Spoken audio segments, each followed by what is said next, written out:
interface to the point of splashdown will be quite rapid fire, just 13.5 minutes from the point at which we begin descent into the Earth's atmosphere till splashdown. And just to show you, as Rick Shearing, the flight surgeon, alluded to in his interview with Megan Cruz, all of this happens to decelerate the vehicle from traveling around Mach 33 to just 19 miles an hour at splashdown. All of that happening in just 13.5 minutes. But the vehicle and the parachutes are all designed to support all of that.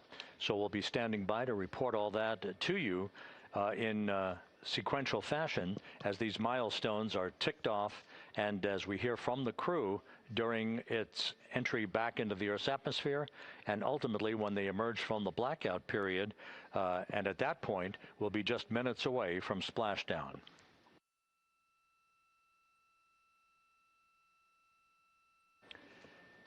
So with all of those preparations ongoing, we can return here briefly for another report from the USS John P. Murtha and Megan Cruz. Megan?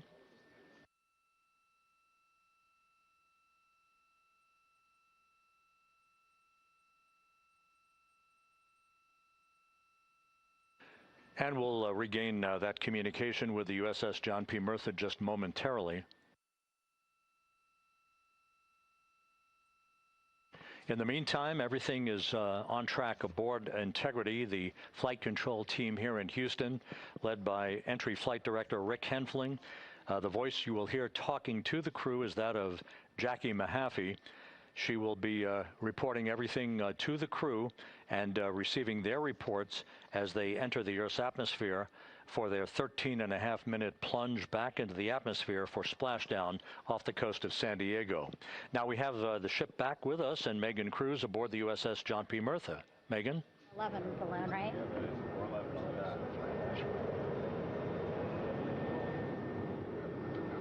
Hey, Rob, yeah, the excitement is really building here on the ship. I'm watching right now one of the weather balloons being lofted up from the ship. Again, weather balloons, very important for us to make sure that we are tracking the right kind of weather and also the data that's needed for what's called our Sasquatch team. Again, it's a team out of NASA that basically makes sure that the debris that comes off of Orion, again, some of those pieces of the parachute system, make sure that they don't fall on us here in the sea, and also our aerial assets, our folks in helicopters. So watching that float away right now. But with me right now is Captain Eric Kenny. He's the commanding officer of the John P.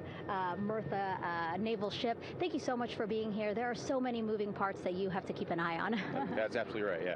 But first of all, on behalf of the crew of USS John P. Murtha, Megan, thanks for having me on today. Happy to tell you what we're doing and excited to get the interview started. Yeah, absolutely. Why don't we actually take a look at the flight deck here? We'll start there. Basically, we also, while watching this weather balloon float away, we noticed all 4 helicopters leave the flight deck. We now have an empty flight deck. We had 2 imagery helos as well as the 2 crew helicopters that will go recover the crew. This is just one of the many things that, again, our ship of 550 people, it's something that you oversee as commanding officer. Yeah, absolutely. Every commanding officer, I would say really every naval service member, our priority is always safety. And as the commanding officer, I take that as one of my primary roles here on board. Mission accomplishment is important, safety always. So my day really has, I would say my message to the crew has sort of changed over the past 24 hours. As we're leading up to today, we've been building up the excitement and motivating the team for the training that we've executed. But really over the past 24 hours, now I'm trying to get us to slow down a little bit. Trust our training, right? Don't believe all the hype. Don't believe everything that's going on. Just let's trust what we've done to get to this point. And if we do that, we'll be successful today. Mm-hmm. And also part of the big success is obviously the coordination between NASA and the U.S. military. How does it feel being able to support the human space program we have?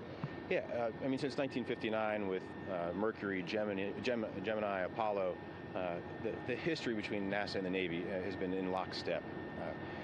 But like any other skill, if you don't practice it regularly, that skill atrophies. So we've had a few decades off from that. But, over the past 4 or 5 years, really with this ship over the past year, we've constantly trained and working for this moment right here. Building up the hype, but to get to this point today, to be able to trust in all the training we've done. we've worked with, working with NASA, the Air Force, the medical team, dive team. You want to talk about high-performance organizations coming together, working in unison? We are seeing that here on board the USS John P. Murtha, and I can't be more proud of all the work everyone's doing.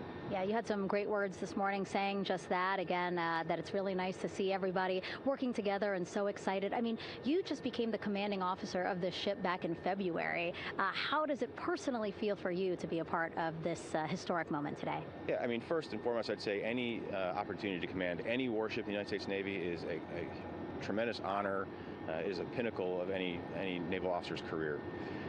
That being said, as my change of command was approaching, and I realized that Artemis was going to be in the window here, to say that I'm humbled and honored to be here is an understatement. What really just excites me is the opportunity to see this crew, who has been training so hard over the past year plus, come together. It is what inspires me. Listening to NASA and the ownership and pride they take. They make my crew better. I think we're making NASA better together. That synergy is something that I'm happy to see and hopefully take forward with me in my career. Yeah, it's all about partnerships. We couldn't do it without you, and we couldn't have gotten to the moon without our international partners as well. So thank you so much, Captain. It was really great to have you here today. Thanks, Megan. Awesome. All right, Rob, back to you. Thank you, Megan. Back here in Mission Control in Houston. We just had a quick view of the crew. We'll get that view back, and there they are again. Here in Mission Control, the entry team of flight controllers led by Rick Henfling and Jackie Mahaffey serving as the spacecraft communicator. We have just handed over communications links from the Deep Space Network that we communicated with the crew through from the time of the translunar injection burn back on April 2nd. We've just handed back to the Tracking and Data Relay satellite system as we prepare for the crew module service module separation that will take place just 17 minutes from now. With the Earth looming in front of Integrity as it barrels back for a splashdown in the Pacific just 50 minutes from now, we're just 5,700 nautical miles from splashdown. Just one other quick note about the comparison from the Artemis I entry profile to the Artemis II entry profile and how that is serving as an extra layer of protection for Integrity's heat shield. The Artemis I entry had an entry range of some 3,178 nautical miles, a very long downtrack, and a very longer period of exposure to heat loads than we're experiencing tonight. It also had that skip entry profile that we discussed earlier, dipping into the Earth's atmosphere, then back out, then back in. It was about 20 minutes of exposure. Integrity, Houston, comm check on TDRS. Jackie, we have it loud and clear on TDRS. We have you the same. And there's one of the weather balloons being deployed from the USS John P. Murtha.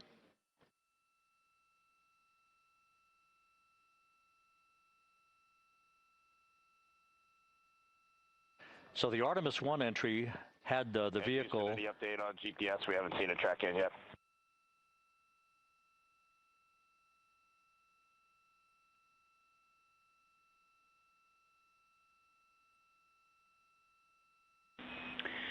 Reed, we are watching. We are starting to get into the window where they may start acquiring, so should be within the next 10 minutes. Okay, sounds good. We're holding at step 17 and getting ready for CMRCS hot fire.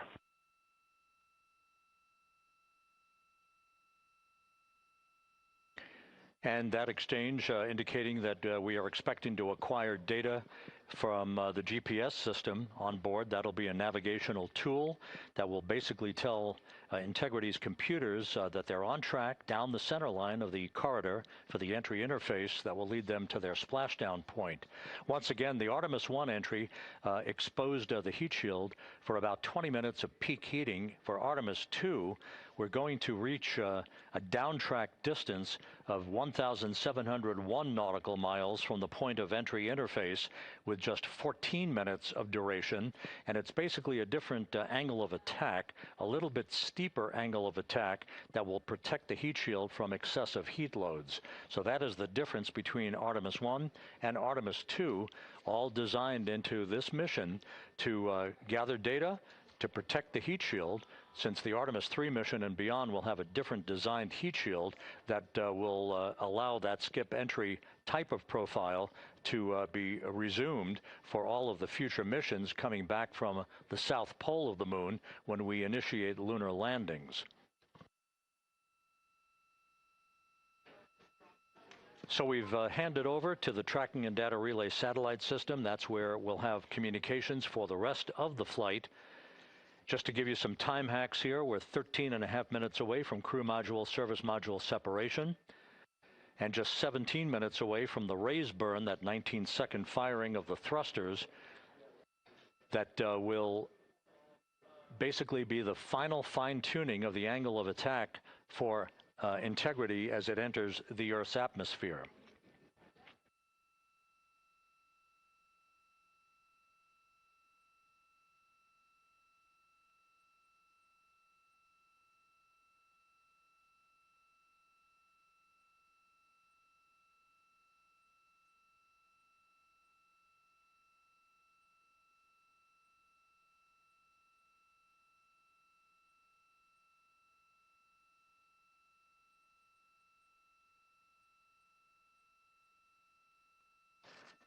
And once again, a dueling box view of some of the assets that are involved in recovery operations today. The integrity, cabin configured, all crew suited and seated. Houston, copies. That confirmation from Reed Wiseman aboard Integrity, as you see the assets being deployed to the splashdown zone.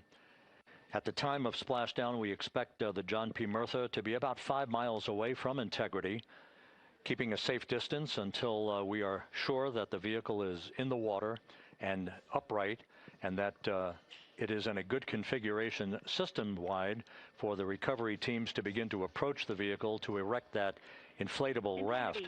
2 minutes to CM RCS warm-up hot fire. We're ready. That call from spacecraft communicator Jackie Mahaffey indicating that we're 2 minutes away from a quick burst of the reaction control system. Thrusters, that will be a hot fire test prior to the separation of the crew module from the service module. The European service module has performed flawlessly throughout this flight.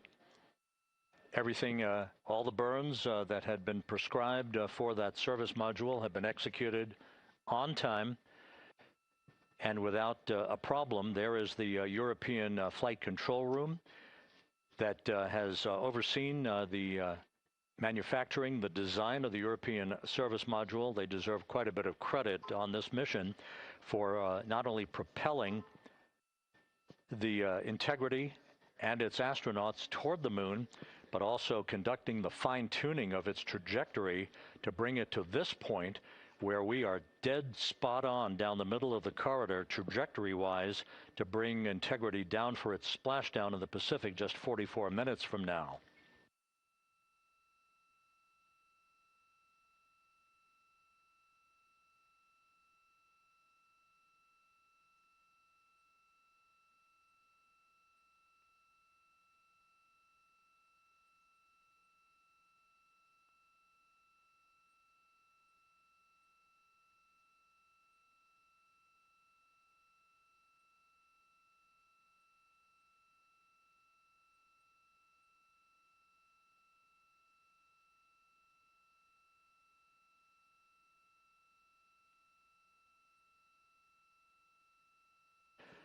What you're looking at is a computer-generated visualization based on real-time telemetry from Integrity, currently traveling about 16,000 miles an hour.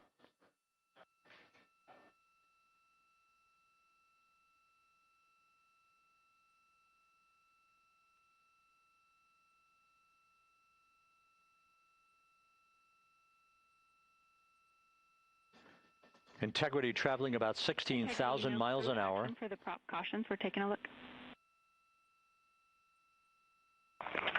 Copy that. Now just about 5,100 miles from Earth.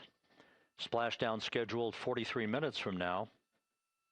We're just 9.5 minutes away from the crew module service module separation.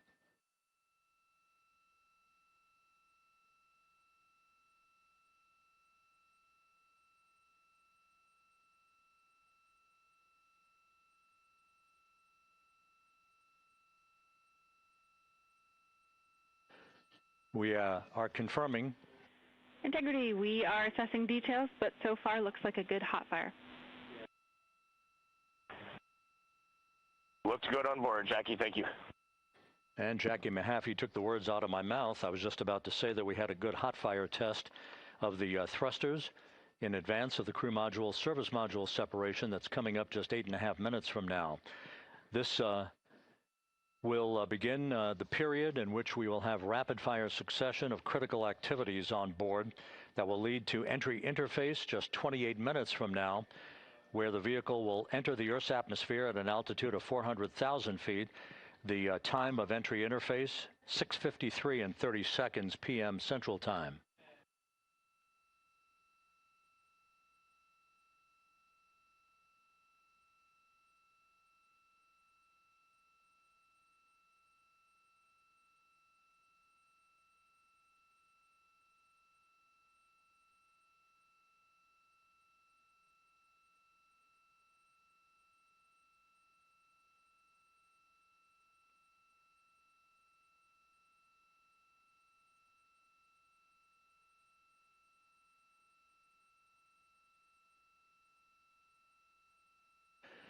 Integrity's astronauts were awakened at mid-morning to begin their entry preparations. And propulsion officer now reports a good hot fire test in preparation for the crew module service module separation.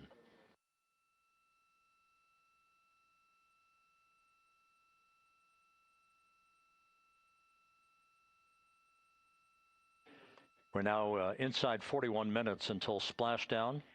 Integrity Houston, we have confirmed a good CMRCS hot fire, and although we are not seeing GPS acquired yet, you can skip the troubleshooting steps in 157 for now.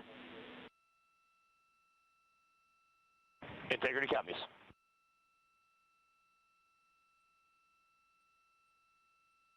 That GPS discussion indicating that we will be acquiring navigational data for Integrity through the Global Positioning System equipment on board. We just don't have it yet, but we will. All of Integrity's systems are in great shape to support its high-speed entry into the Earth's atmosphere. It, once again, will reach a peak speed of 24,661.21 miles an hour. Your call, GPS. We at least have GPS 1 looking good on board.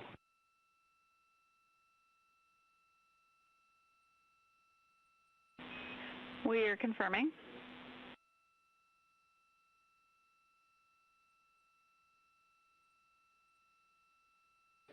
The guidance, navigation, and control officer here in Mission Control confirming that we have good lock on GPS data. We are on a communications link now through the tracking and data relay satellite system. Now, following splashdown, we're going to lose that link and go to what's called a VLDR, a very low data rate communications link, so that we can talk to the crew inside Integrity as they are on the water. Integrity, confirm we do see good GPS. We do too, especially GPS 1 is accepting in nav channels 1 and 3. That GPS data is basically telling Integrity's onboard computers its position relative to the Earth, but its trajectory and its orientation according to flight dynamics and the guidance, navigation, and control officer is spot on. We have now armed the pyros for the crew module service module separation coming up less than 5 minutes from now.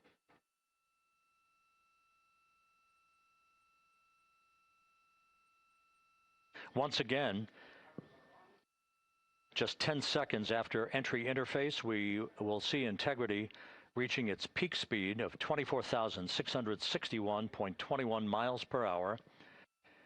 That will be just seconds before we begin a 6-minute blackout period. Integrity, Houston. Your vehicle is in a good config for CM-SM SEP and go for CM raise. Houston, we see the same on board and copy go for CM raise.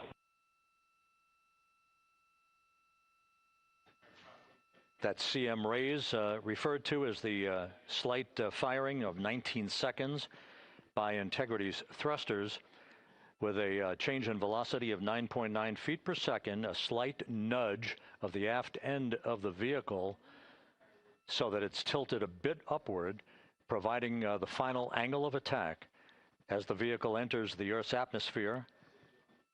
This being the mitigating factor that will reduce heat loads on the heat shield as we reach a point downrange from the start of entry interface, some 1,701 nautical miles to the splashdown site.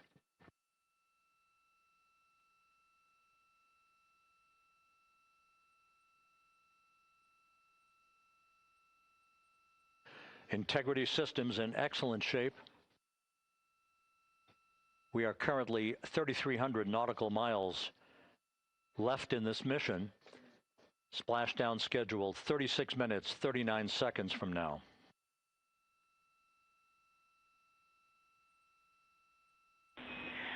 Integrity, Houston. For the 2 enabled prop cautions, what happened is while the thrusters were firing, multiple pressure sensors on each of the strings diverged a bit from each other. Those limits look to be set pretty tight. We think it could happen again when the thrusters fire in the future, so we are going to suppress those messages. We concur with suppress, not inhibit. Thank you. That exchange between Jackie Mahaffey, our Capcom for tonight, and Reed Wiseman aboard Integrity, indicating basically to ignore sensor data. All of Integrity systems are in good shape.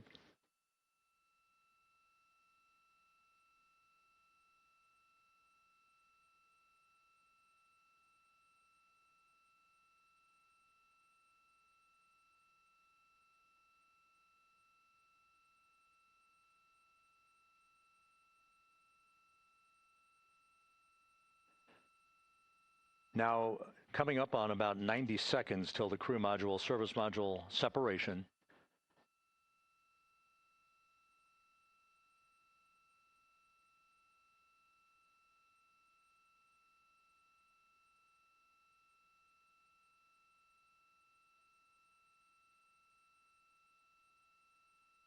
All quiet here in Mission Control as we enter the most critical phase of the completion of this flight. All of the preparatory activities leading up to the vehicle entering the Earth's atmosphere just 21 minutes from now.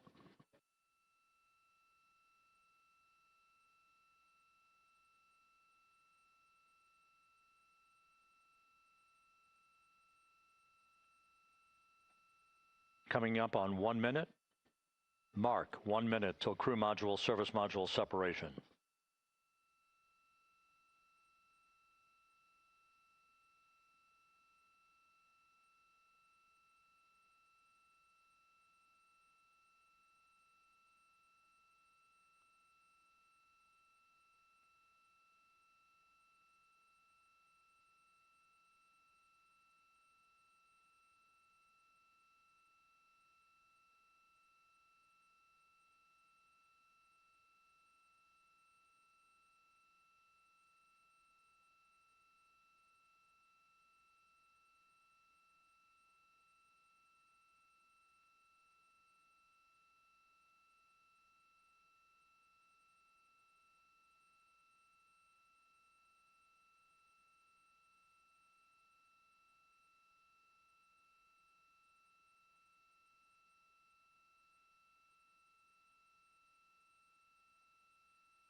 And we have confirmation of crew module, service module separation, and a great view, albeit momentarily.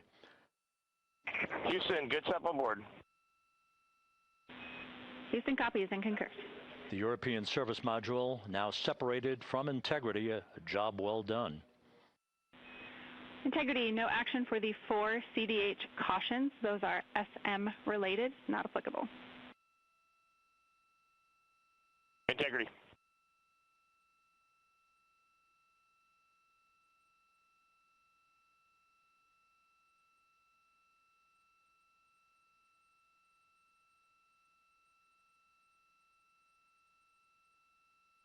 So, with Integrity now flying free on its own for the remaining 32 minutes of this mission, next up, the raise burn, a 19-second firing of Integrity's thrusters. Good GPS 2.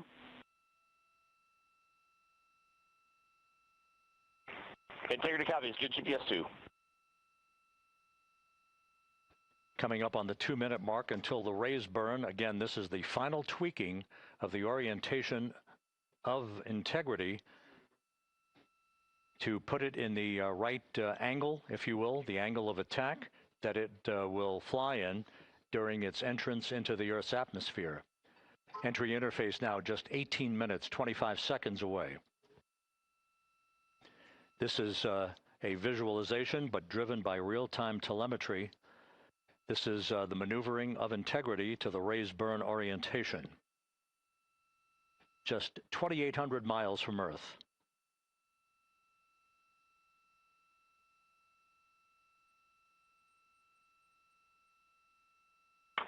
Houston, we got a great view of the European service module out the window with the sun hitting the side and the solar rays and the NASA worm right there. It's a beautiful looking machine. Roger.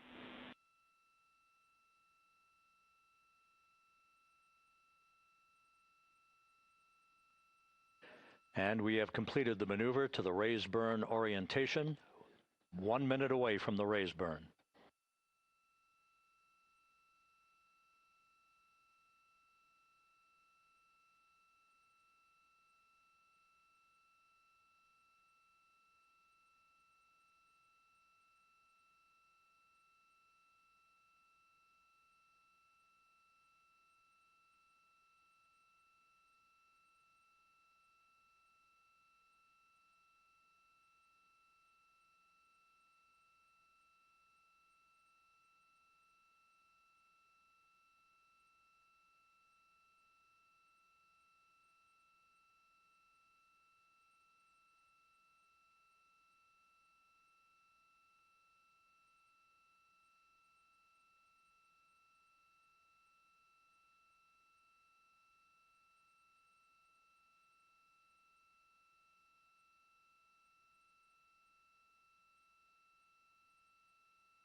And the crew module raise burn is underway, a 19-second firing of the thrusters, and we have a completion of the burn.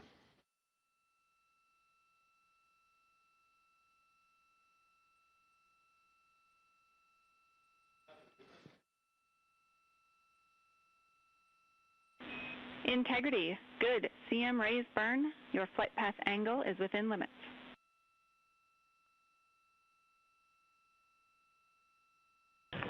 Integrity copies. Looks good on board, Jackie.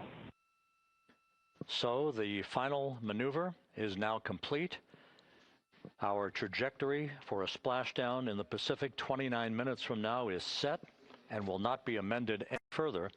And we have the right angle of attack to mitigate any excessive heat loads on the vehicle during entry interface. Integrity, Houston, a heads up about comm coverage.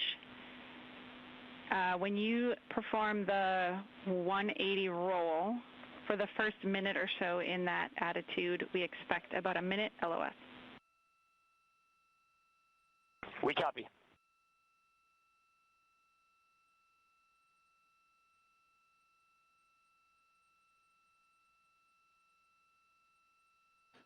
So for those who are watching the series of events coming up, we will enter the first traces of Earth's atmosphere 14 minutes, 45 seconds from now. 6:53 and 30 seconds is what is pegged for entry interface at an altitude of 400,000 feet, traveling at approximately 34,800 feet per second, range to touchdown or splashdown 1,701 nautical miles. 24 seconds after entry interface, we will enter a 6-minute blackout period in which we will lose communications with the crew. This is expected due to the buildup of plasma around the vehicle. That's an ionization effect due to the collision, if you will, of the velocity of the spacecraft with the friction of the Earth's atmosphere. That 6-minute blackout is expected to begin at 6:53 and 54 seconds p.m. Central Time. During that period of time, we will reach our peak speed of 24,661 miles per hour. That comes just short, based on unofficial data from the flight dynamics officer right now, will come just short of the velocity record set by Apollo 10 of 24,791 miles per hour in 1969. We expect peak heating on the vehicle at 6:54 and 52 seconds p.m. Central Time, a minute and 22 seconds into entry interface. At that point, we will be just 204,000 feet above the Earth, traveling at 33,000 feet per second. The blackout period is expected to last 6 minutes. We expect that blackout period to end at 6:59 and 55 seconds p.m. Central Time. From the end of the blackout period until splashdown, it is just 7 minutes, at which point we'll start deploying the series of parachutes to slow integrity down to an ultimate splashdown velocity of just 19 miles an hour. We see the same, waiting for the 180 rolls.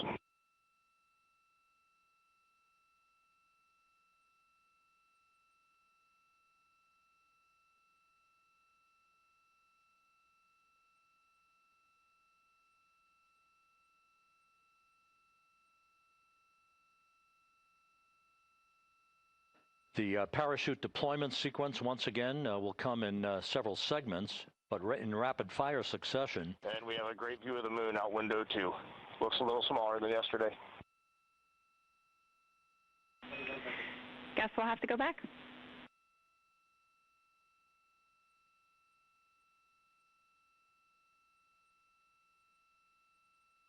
Reed Wiseman and Jackie Mahaffey exchanging discussion on a view of the moon that Integrity's astronauts are seeing in the final minutes of this mission that will be completed with splashdown just 25 minutes from now. 3 forward bay cover parachutes will be used to pull the forward bay cover off the top of the vehicle. Then 2 drogue parachutes will be deployed to slow and stabilize the crew module during its descent, followed by 3 pilot parachutes that will lift and deploy the main parachutes from the forward bay. The final sequence will have 3 main parachutes deployed. These will be 116 feet in diameter, each main parachute approximately 265 feet long when reefed. The parachutes will ultimately slow Integrity down from its peak speed of almost 33 times the speed of sound to a gentle 19 miles an hour at splashdown.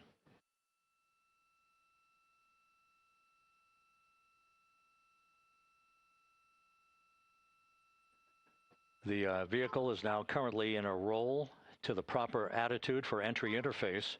Our trajectory is right on according to flight dynamics.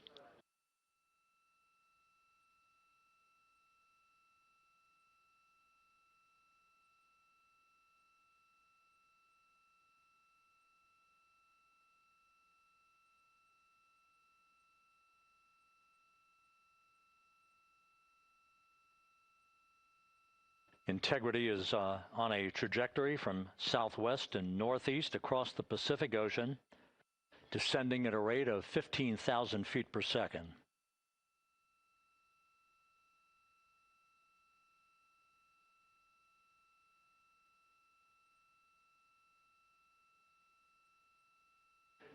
Range to touchdown 4,300 nautical miles, all the systems in excellent shape.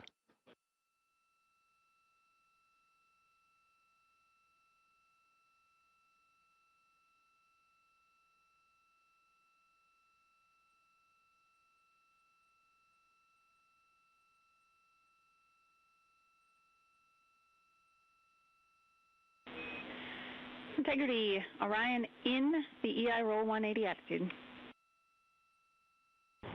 Looks good on board, Jackie.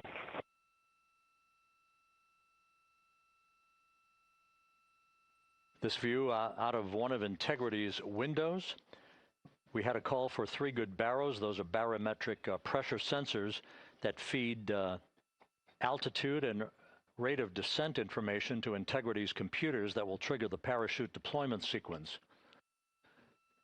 We are less than 9 minutes away from entry interface, 22 minutes from splashdown.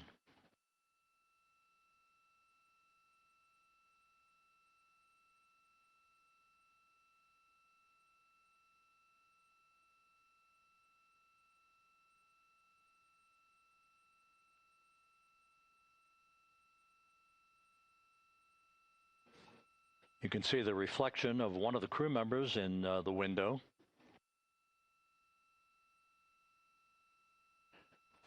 Out in the Pacific, the weather conditions remain go. Just a few clouds, some scattered clouds, winds at 10 knots, wave heights just about 4 feet. A gentle day in the Pacific for the homecoming of Integrity's astronauts.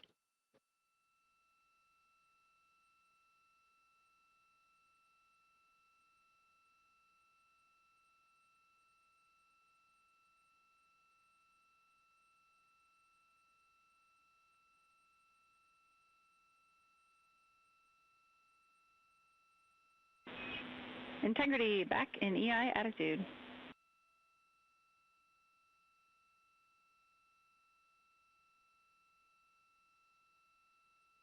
We see the same on board, Jackie.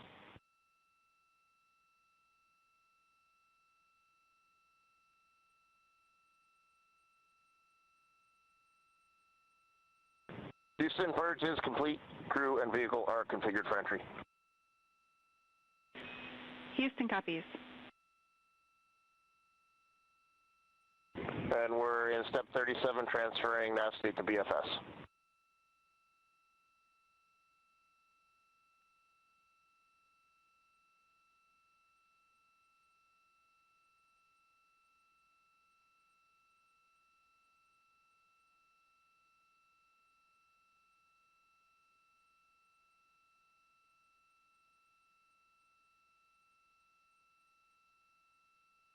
And Houston, in instruction 509, we are not below 0.2.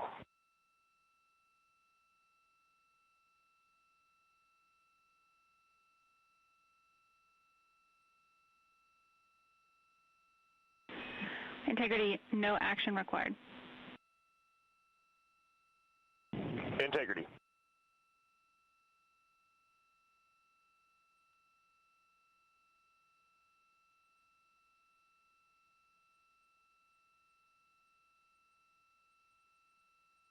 Now 6 minutes away from entry interface. We will hit the first traces of Earth's atmosphere at an altitude of 400,000 feet, traveling about 34,882 feet per second. Range to splashdown at that point will be 1,701 nautical miles.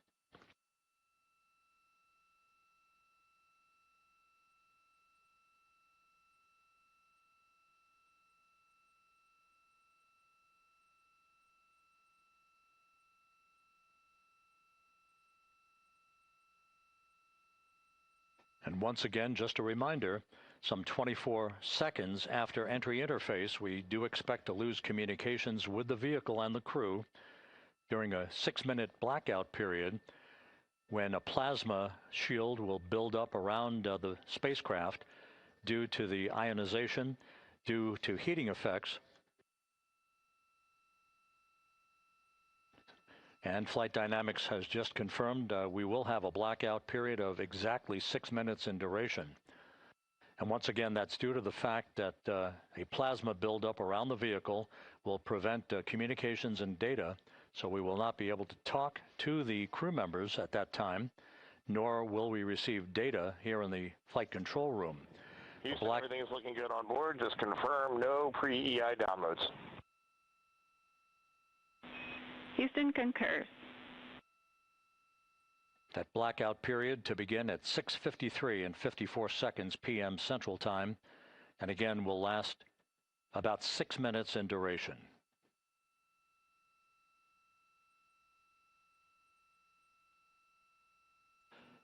We're 4 minutes away from entry interface.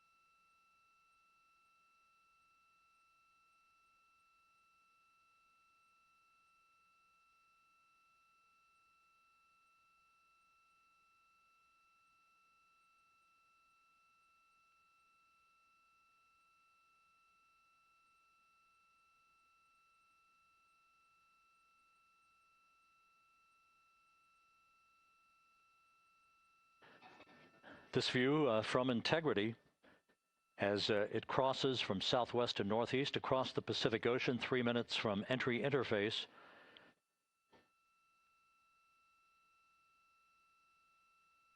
"16.5 minutes till splashdown."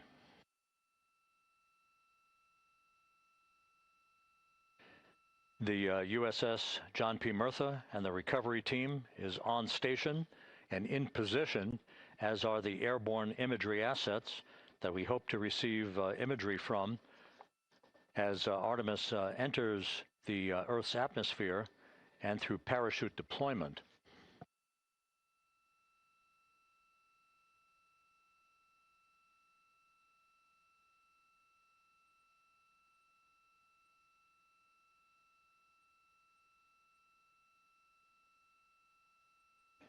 All of Integrity's systems are in great shape. The crew is ready to complete its mission just 15.5 minutes from now. All of the activities today have gone off in perfect fashion. No issues with the vehicle, no issues with the crew. And the weather at the splashdown site is go.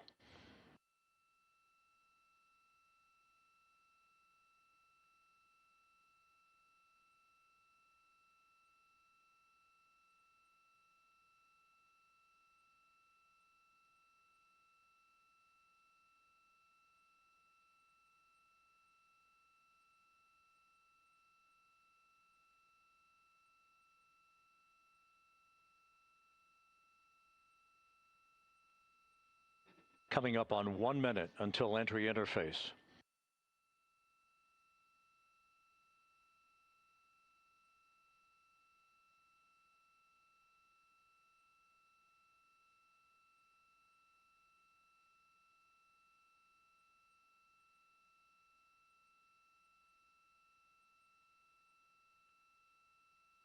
Mark 1 minute until entry interface. 1 minute, 20 seconds until the expected start of our 6-minute blackout. Integrity, 1 minute to a 6-minute blackout. Integrity.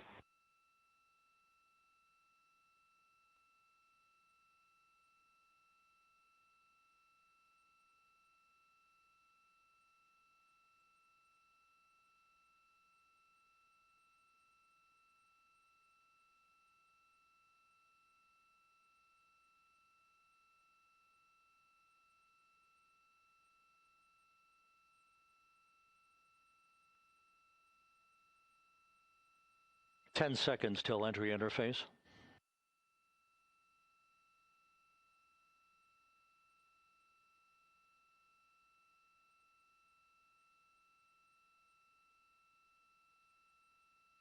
And we have crossed the threshold, now entering the Earth's atmosphere.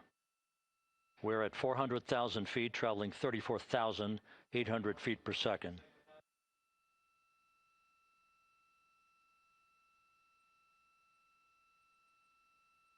Time to splash down, 13 minutes, 10 seconds.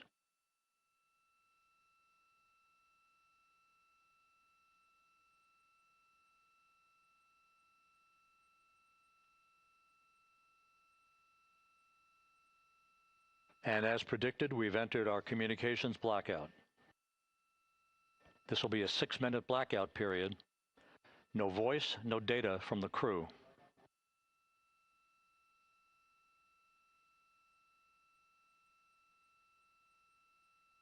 We're 30 seconds away from the anticipated point of peak heating on the vehicle, where temperatures will rise to about 4,000 to 5,000 degrees Fahrenheit. This is the true test of our trajectory.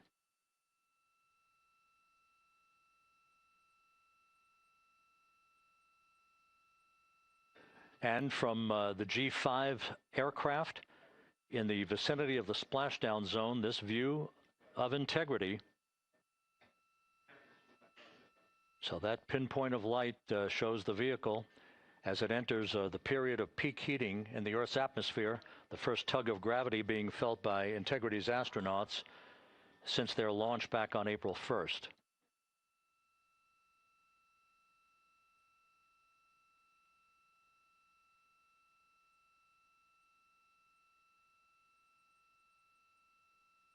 Four and a half minutes until the end of the blackout period.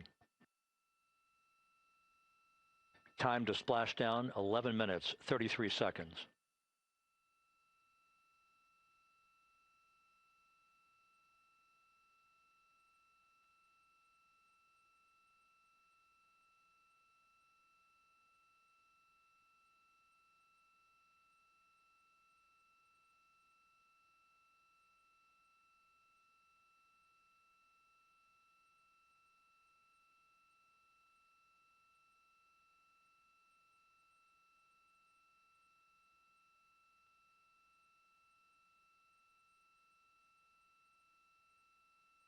The landing and support officer reports that the P-3 has acquisition on Integrity.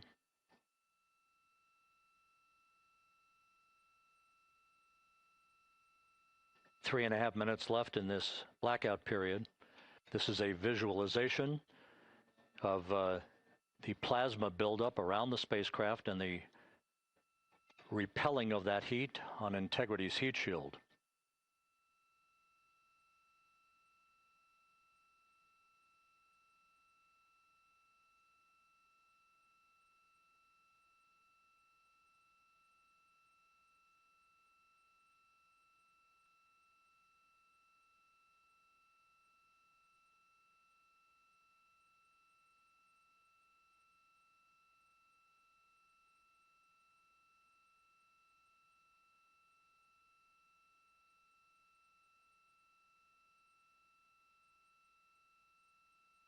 Flight Dynamics reports that airborne assets in the vicinity of the splashdown zone do have a visual on Integrity. Still 2 minutes and 40 seconds left in our blackout period. Time to splashdown, 9 minutes, 35 seconds.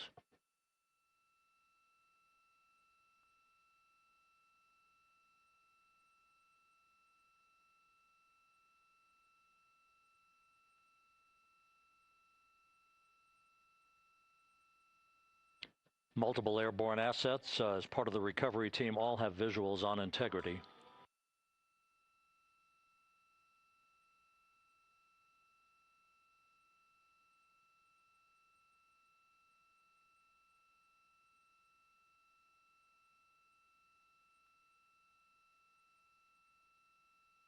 And the WB-57 flying in the splashdown zone also has a visual.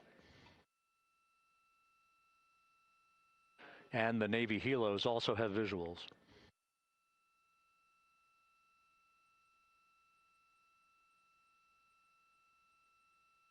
We're still in the blackout period. Still do not have communications from the crew.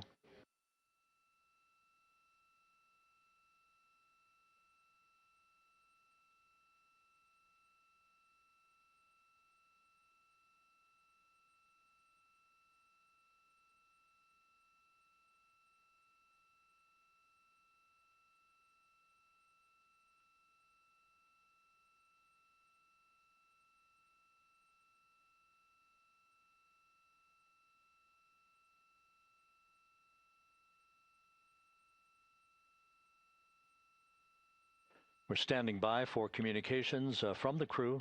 We should be out of the blackout period less than a minute from now.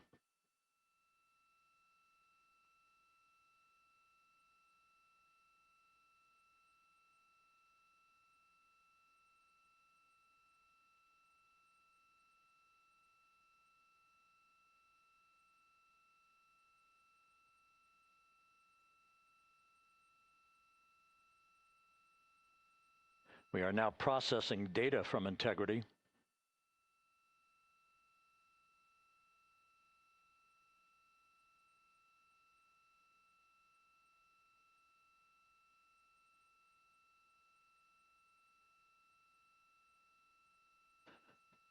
Landing and support officer reports the small boats are en route to the splashdown target zone.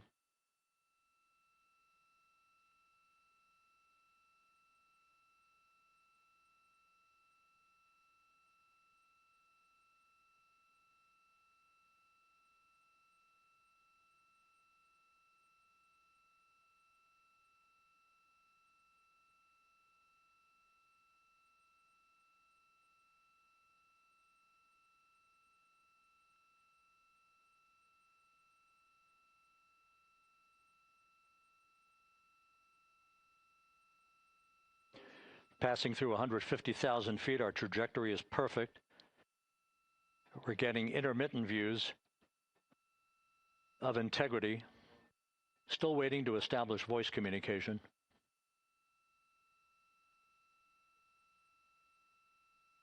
Integrity, Houston, comm check, post-blackout. Houston, Integrity, we have you loud and clear. Your trajectory is nominal, and your recovery teams have visual. Guidance looks good. No action for the enabled internal camera controller fail. Big cheers from the viewing room here in Mission Control as voice communication reestablished with Commander Reed Wiseman. For America and a waiting world, Integrity is 5.5 minutes away from coming home.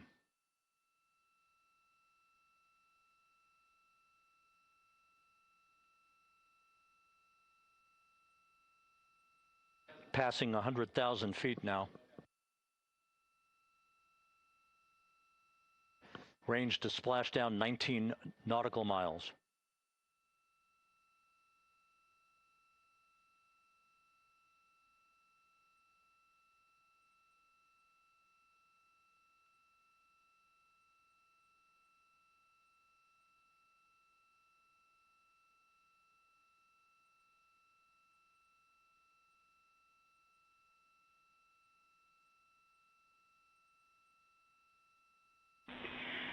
Integrity, impact to the camera controller fail is no cab 1 views of the chutes.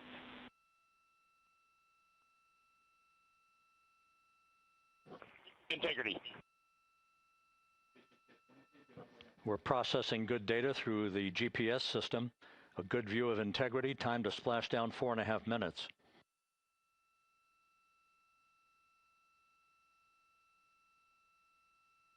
And a view of Integrity from the WB-57. We're at 50,000 feet.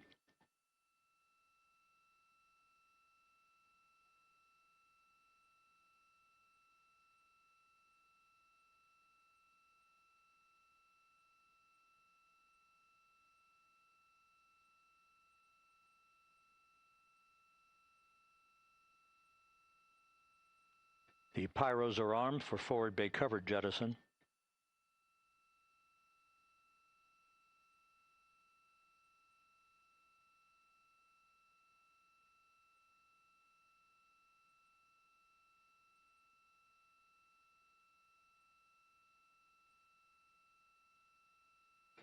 And there go the first series of parachutes. And we're on drogues. And Houston, we're visual 2 drogues out the window. 2 good drogue chutes. Next up. We copy, we see them. Next up, the deployment of pilot parachutes that will pull the main chutes out. Time to splash down 3 minutes and 10 seconds.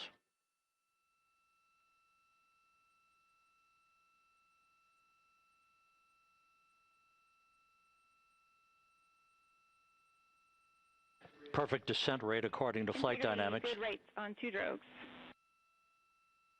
We see the same on board.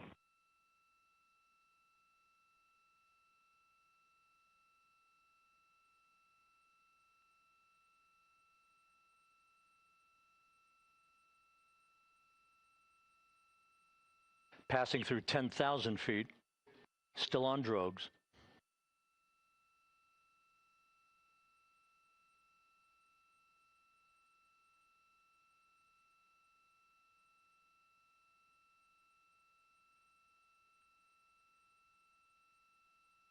Main chute deploy. We're at 5,000 feet.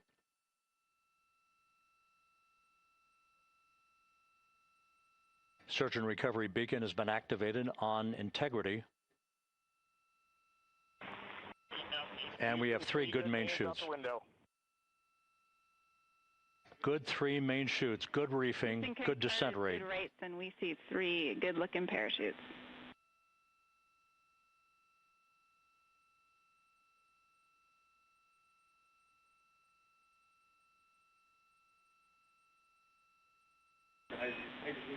Integrity. Cabin pressure indicates no need for hydrazine checks. Integrity copies. This is a perfect descent for integrity. Its crew sounding hale and hearty on board. Time to splashdown 1 minute, 15 seconds.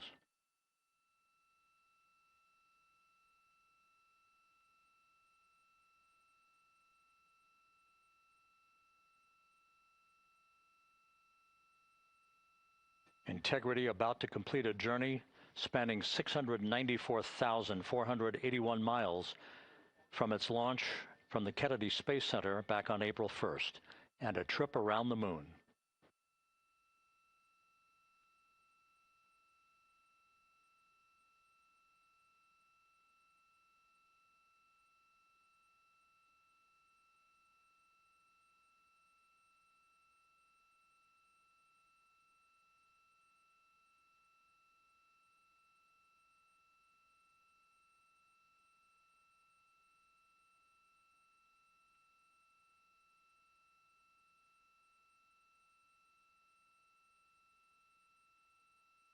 Passing through 1,000 feet.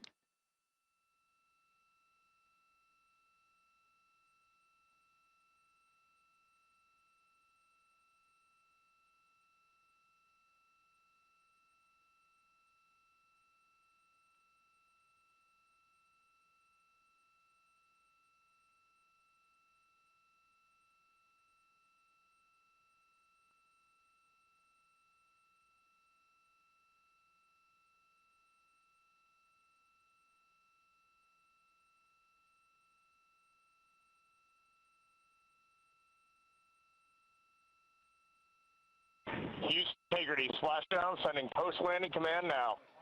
Splashdown confirmed. Copy splashdown, waiting on VLDR. Splashdown confirmed at 7:07 p.m. Central Time, 5:07 p.m. Pacific Time. From the pages of Jules Verne to a modern-day mission to the moon, a new chapter of the exploration of our celestial neighbor is complete. Integrity's astronauts back on Earth.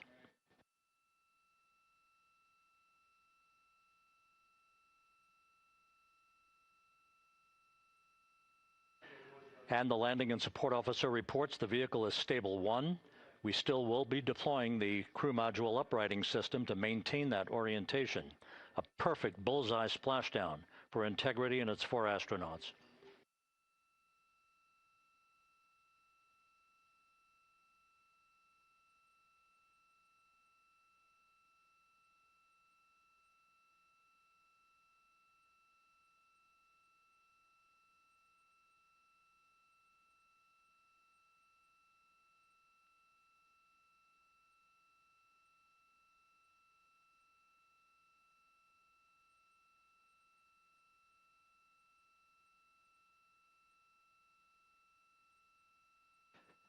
The unofficial splashdown time, 7:07 and 47 seconds p.m. Central Time. We'll get that refined for you.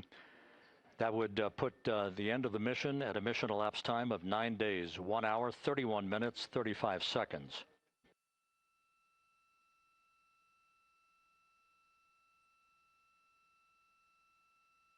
And we're configuring for very low data rate.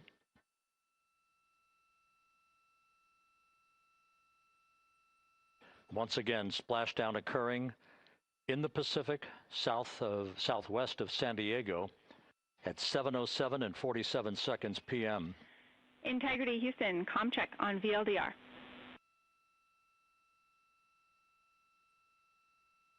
Houston, we have you loud and clear on VLDR. How else?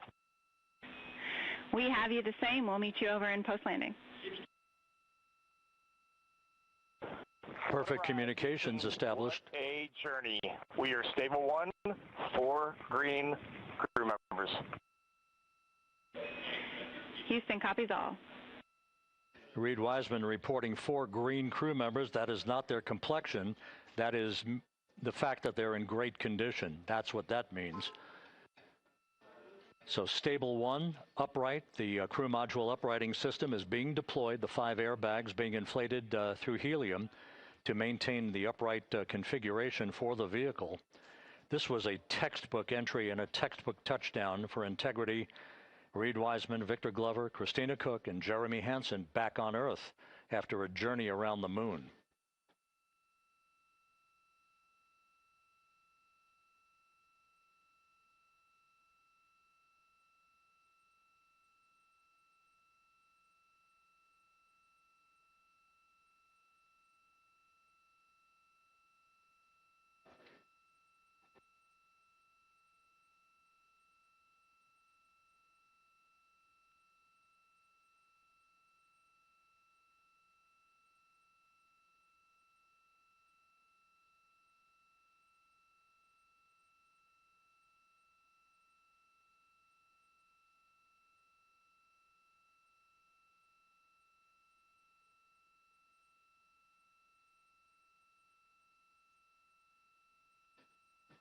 We continue to monitor the functioning of the CMOOS system. The airbags are being inflated to maintain a stable 1 or upright configuration. And there's a good view from one of the naval helicopters hovering overhead. Reed Wiseman reporting 4 green crew members, meaning they're all in excellent shape.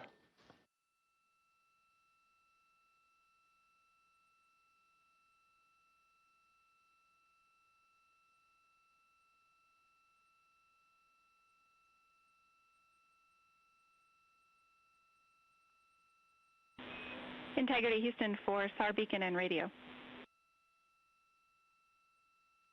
SAR beacon is in for 06, and we're powering the radio now. Go ahead. We see the beacon on. However, the recovery team is not seeing the signal. Your SAR radio uses the same antenna, so you may run into trouble with the radio. Okay, copy. And we are also powering up the sat phone now.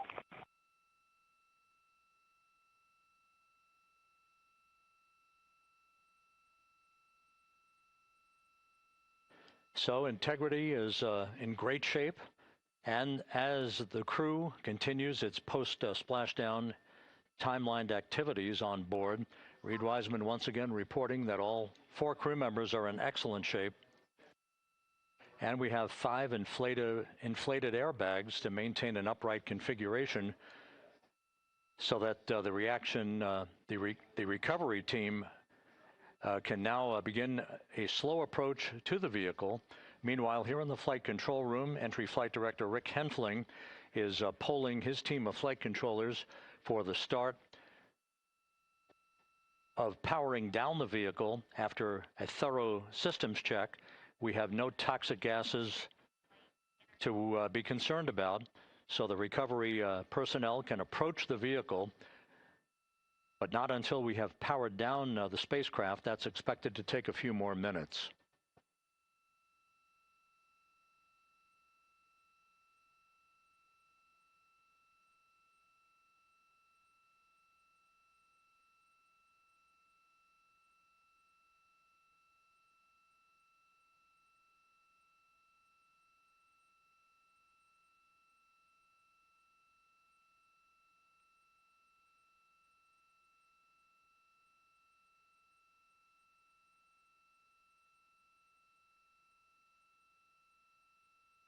Integrity back on Earth following its historic flyby of the moon. It was, for all intents and purposes, a textbook mission. On 2828 per hour remain on this frequency. We copy.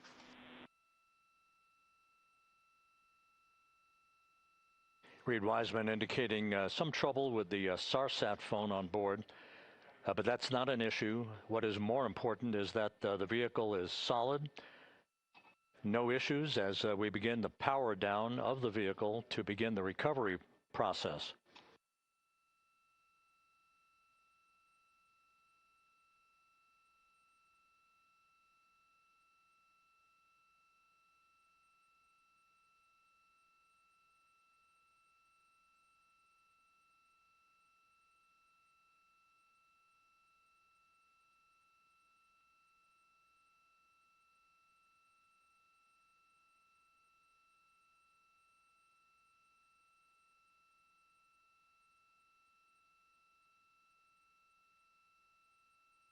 The propulsion officer here in Mission Control reports that we have safed the prop system on Integrity.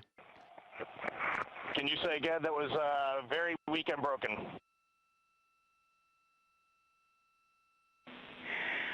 Integrity, Houston did not call.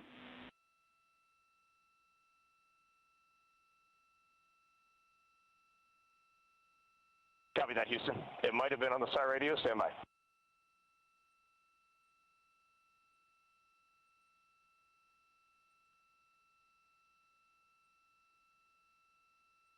All of the milestones were executed in perfect fashion.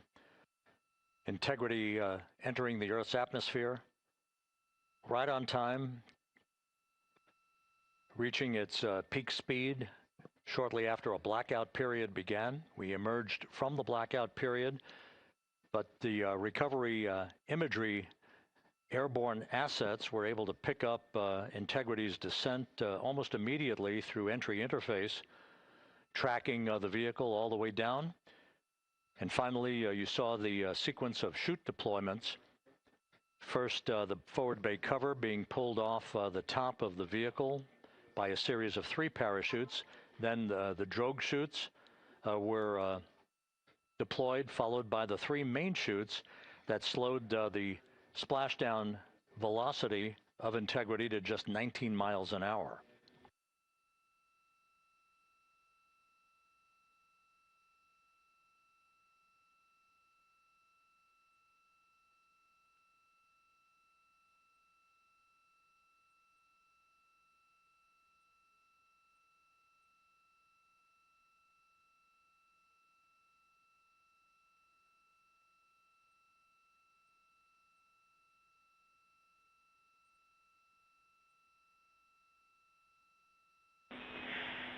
Integrity, Houston, with no joy on SAR and SAT phone, we'd like you to command an additional 15 minutes for a total of 30-minute power down delay.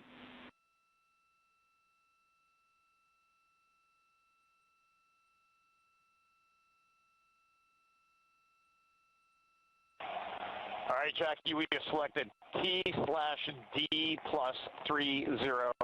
No joy on SAR radio or SAT phone. And stand by, we have the master diver on SAR radio. Please hold comms. Hey, Lily. Excuse me. Hey, Jackie, we just got the master diver on SAR.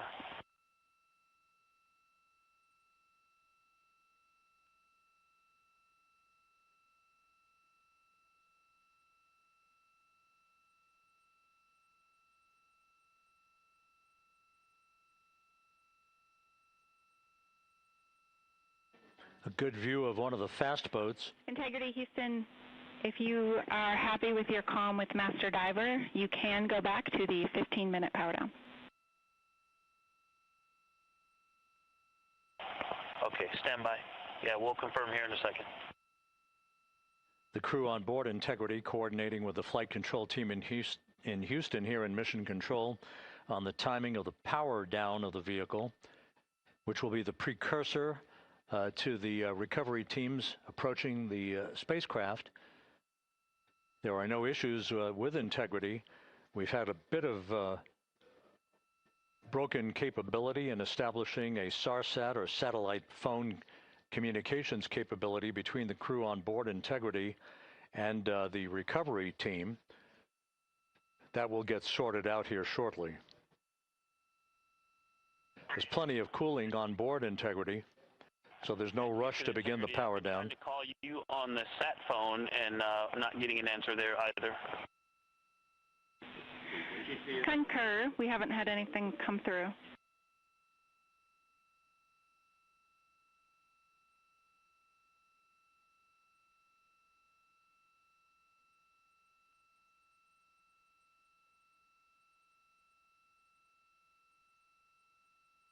And Houston, if you could relay to recovery that we hear them, but it does not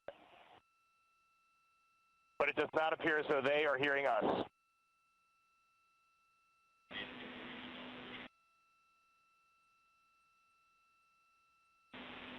Houston copies, and Reed, just to confirm, you are pushing the PTT on the radio.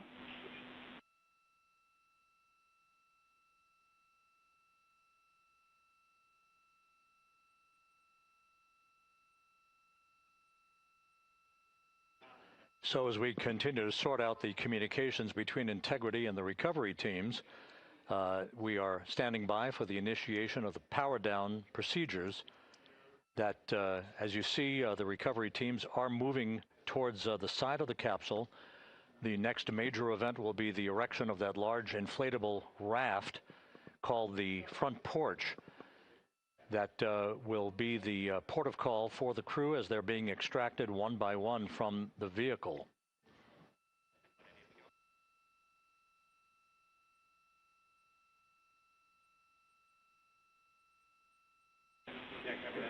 Integrity, Houston, for sat phone, we are going to attempt to call you.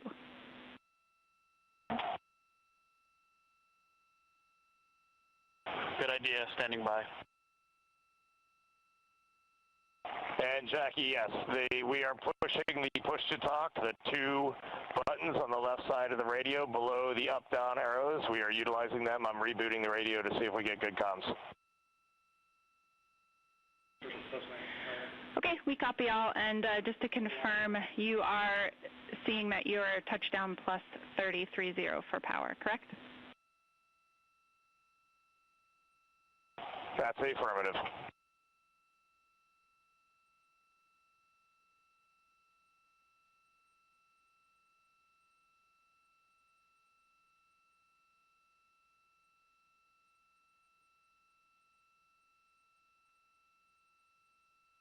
We are trying a backdoor approach to have mission control here call the crew on their satellite phone.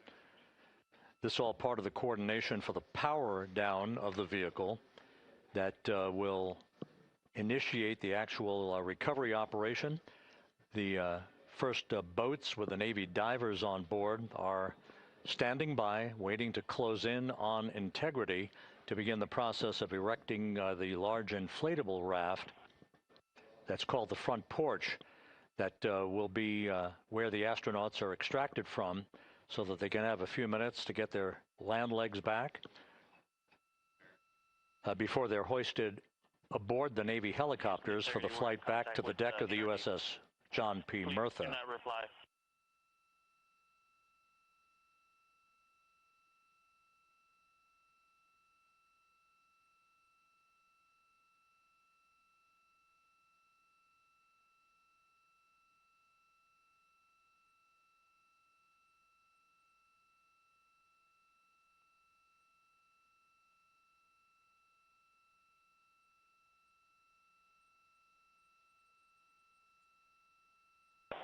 And Houston, please don't reply. NRD, very weak, but readable. Master diver, we can hear, but they cannot hear us.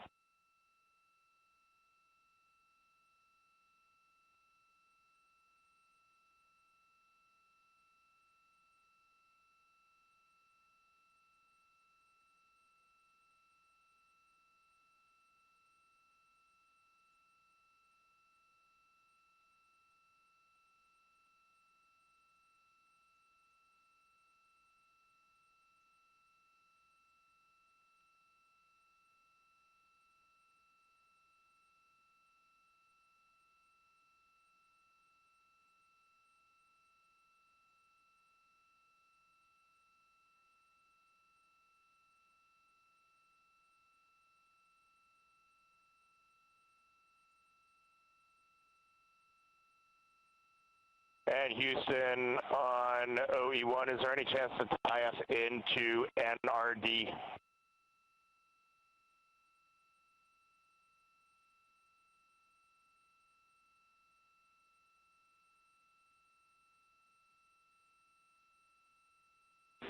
Checking.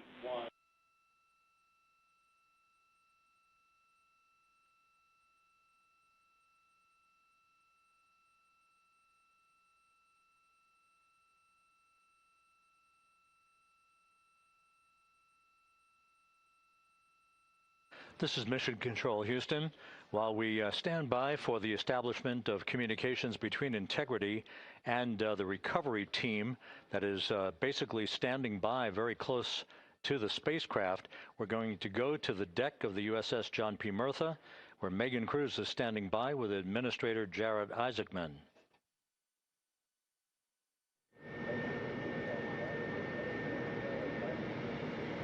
Hey, Rob, yeah, just such an honor to be able to be here on the ship, to be able to share and experience this moment with everyone together. And of course, as you just said, yes, here with NASA Administrator Jared Isaacman. Administrator, how did you feel getting to witness this and seeing NASA at its best?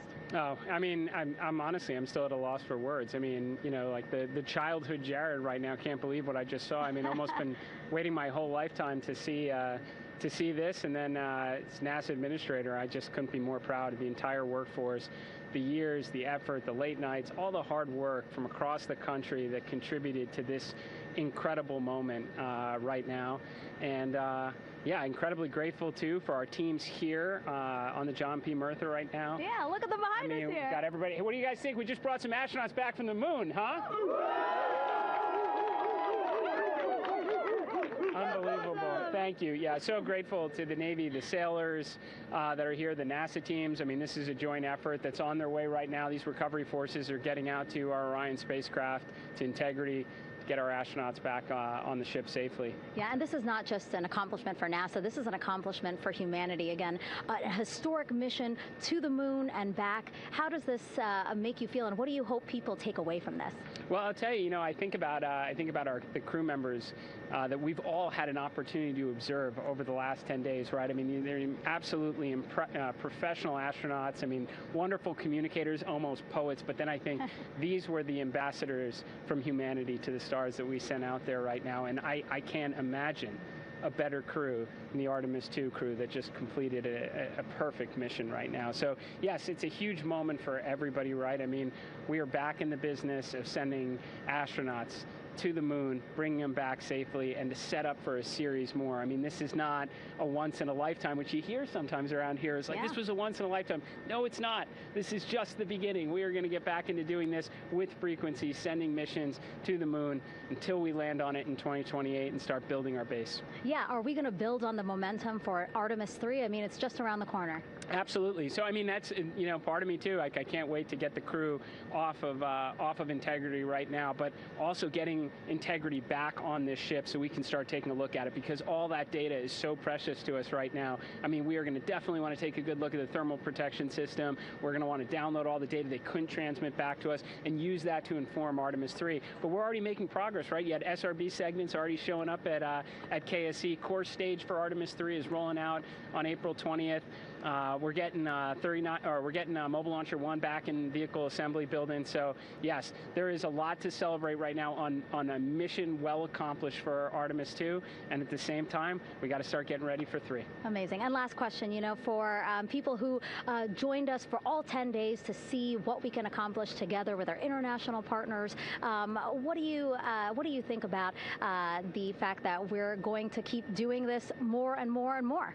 It's incredibly exciting. I mean, yes, it's the contributions, like the best and brightest across the NASA workforce from across the country, our industry partners, our international partners. We had a Canadian Space Agency astronaut on board in Jeremy. We had the European Service Module. And you think, in the days leading up to this launch, I mean, 48 hours prior to launching Artemis II, I was meeting with the Italian Space Agency. We signed a memorandum of understanding to build a habitation module on the moon. I mean, you have countries, all of our allies and and partners coming together saying, we are committed to this effort, we are returning to the moon, we're doing it to stay, we are building that enduring presence, we are going to master the skills on the surface of the moon so someday we can undertake missions to Mars. It's just an incredibly exciting time, and we're not going at it alone. We're bringing everybody along with us. Absolutely. And speaking of everyone, one more time, we're going to ask the crew here, you guys ready to land on the moon? Awesome. I love that. Okay, well, thank you so much, Administrator. Appreciate you being here. We're, of course, going to stay on to watch the crew get extracted from Orion, so stay tuned, and we'll see you back here shortly.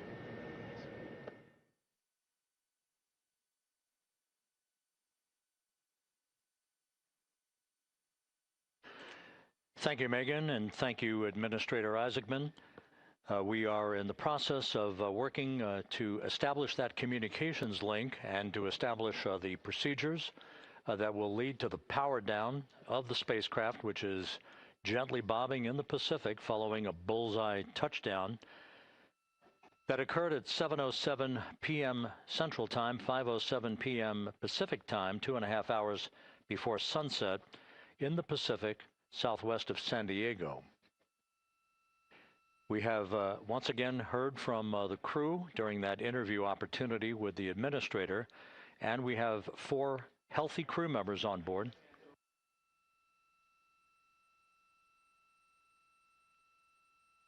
We now have confirmation that the vehicle has been powered down as per the procedures. So we have vehicle powered down, and the flight control team here in Houston, Flight Director Rick Henfling, has handed over mission authority to the Exploration Ground Systems team out in the Pacific. Now, we will physically not get off console with this team until the crew has been extracted into the front porch, that inflatable raft that will be erected along the side hatch of Integrity. So we're standing by for that in the next step in the recovery procedures. But everything is in great shape, and we have 4 healthy crew members on board the vehicle.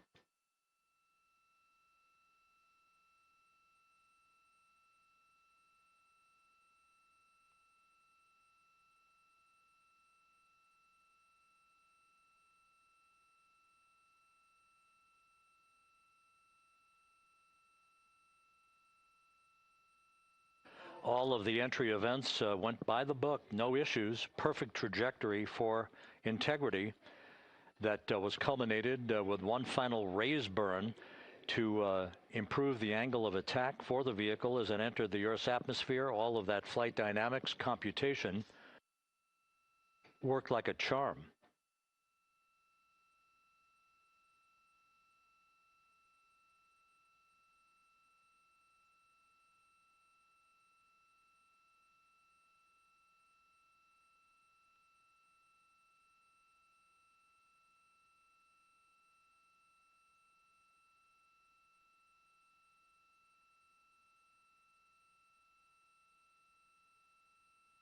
So we are standing by for the recovery team to approach Integrity and begin the process of erecting that inflatable raft called the front porch, which will see the crew members be extracted from the hatch of Orion into that inflatable raft before they're hoisted aboard 2 Navy helicopters in a variety of different configurations. Each crew member will be hoisted in sequential fashion, in alternating fashion, 2 crew members for each helicopter before they turn around to head back to the John P. Murtha. Once on the deck of the ship, they'll be brought into medical bay for comprehensive medical exams. But Reed Wiseman has reported several times that the crew is in excellent shape.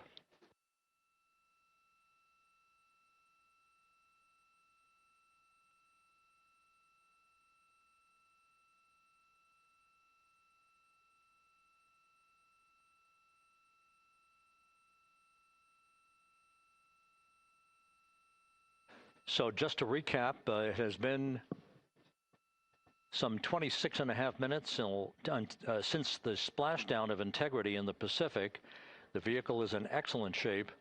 It performed like a champ all the way down through the Earth's atmosphere. All of the vehicle functions were checked off in excellent trip hammer fashion. The parachutes all deployed as planned. Splashdown occurring at 7:07 p.m. Central Time, 5:07 p.m. Pacific Time.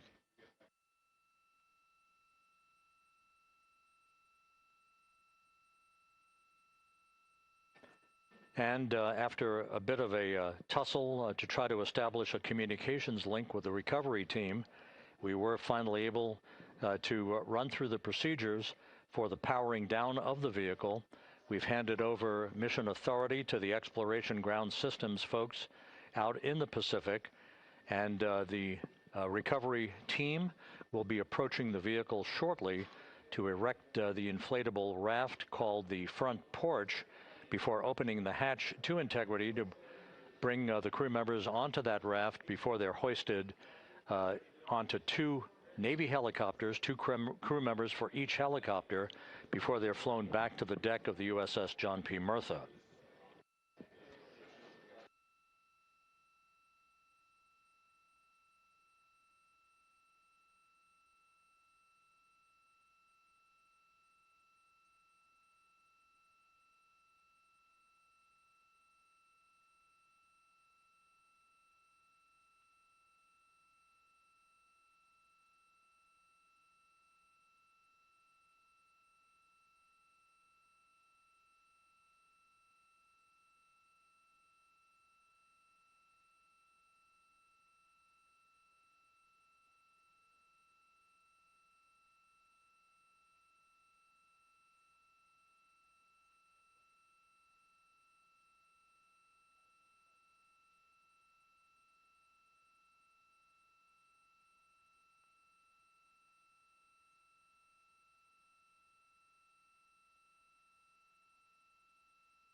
This is Mission Control Houston.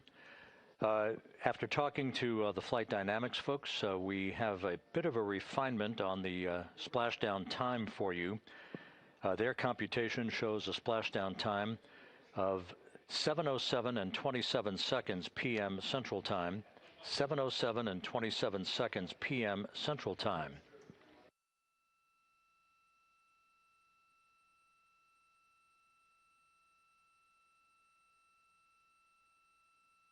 That would equate to a mission elapsed time of 9 days, 1 hour, 32 minutes, and 15 seconds.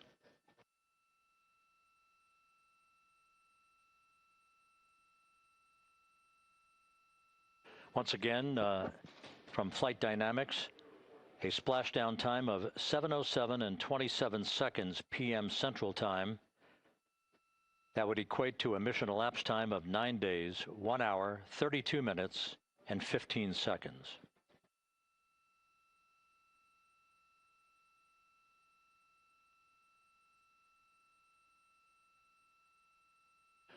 Reports from the Pacific indicate that the recovery team, in communications with the crew aboard Integrity, that the crew remains in excellent shape as they await the approach of the team for a final hazard gas evaluation before they move to the side of the vehicle to erect the inflatable life raft called the front porch.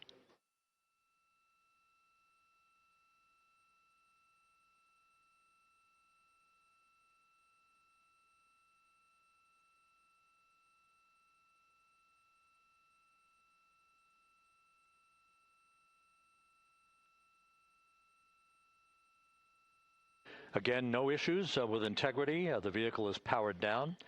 All of its systems are now safed.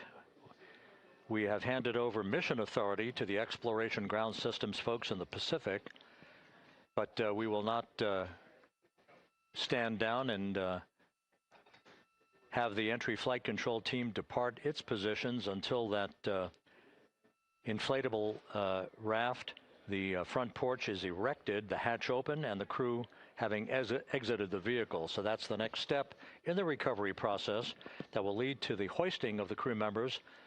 For 2 crew members for each helicopter, they'll be hoisted to a pair of Navy helicopters that will then fly a short distance back to the USS John P. Murtha. What you're looking at is one of the fast boats circling the vehicle to make a hazard assessment.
This is Mission Control Houston. Once again, you're watching the initiation of the recovery of the Artemis crew aboard Integrity.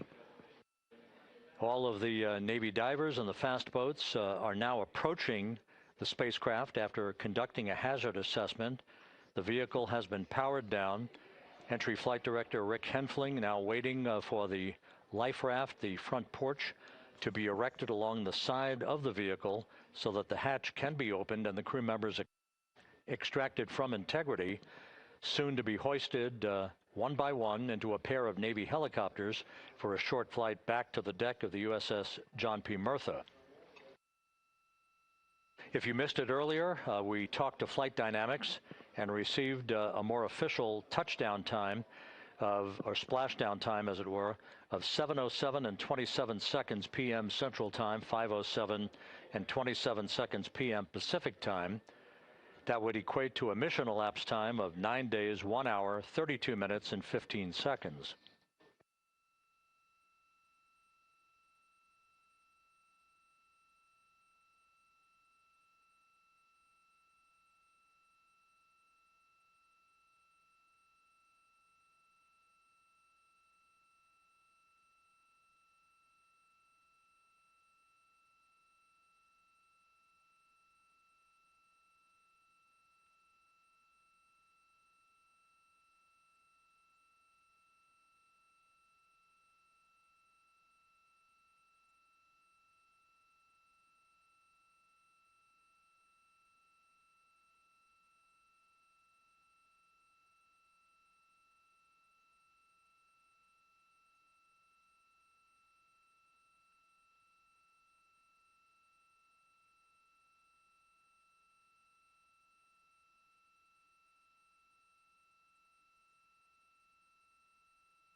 Continuing to get excellent views from the imagery assets out at sea in the Pacific of integrity. We continue to get good reports from the landing and support officer, who's in contact with the recovery team, that the crew is in excellent shape, no issues.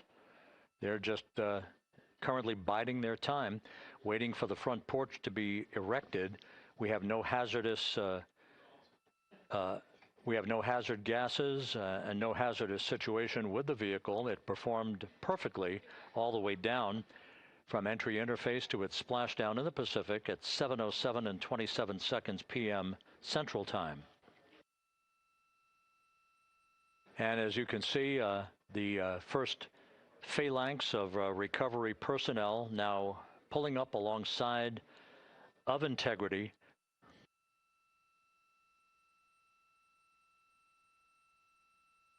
This includes Navy divers, a Navy flight surgeon, and other recovery personnel who have trained for several years for this recovery process.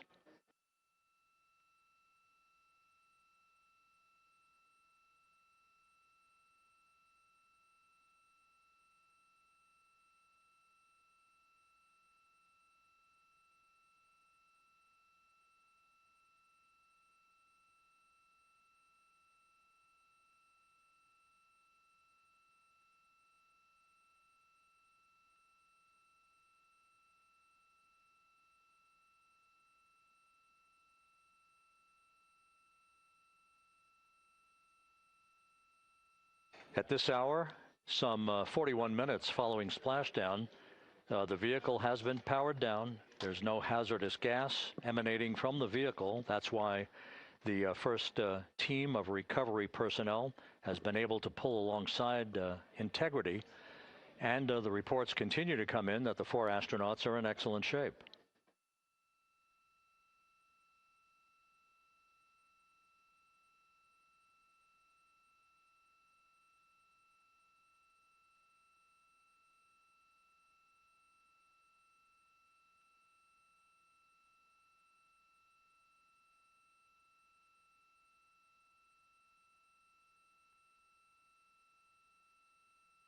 Yes.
This is Mission Control Houston, continuing to watch the initiation of the recovery of Integrity's astronauts.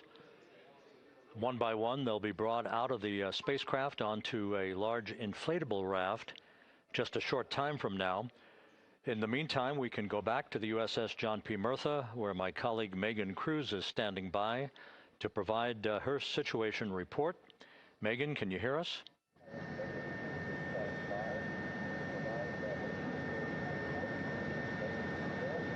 Hey, Rob. Yes, I can hear you. Thank you. Yeah, we're back here on the bow of the recovery ship where there are still plenty of people peering out into the water. We are not very far from the action everyone is seeing on their screen now. The Orion spacecraft, Integrity, in the ocean, surrounded by a number of recovery boats.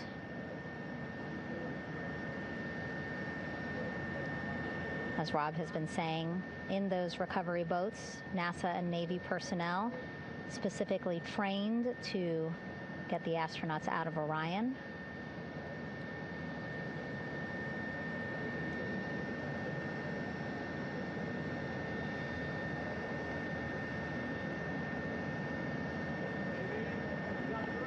In some of our wide shots, you can probably see that there are 6 boats out in the water. More than 40 people out in the water right now on those boats.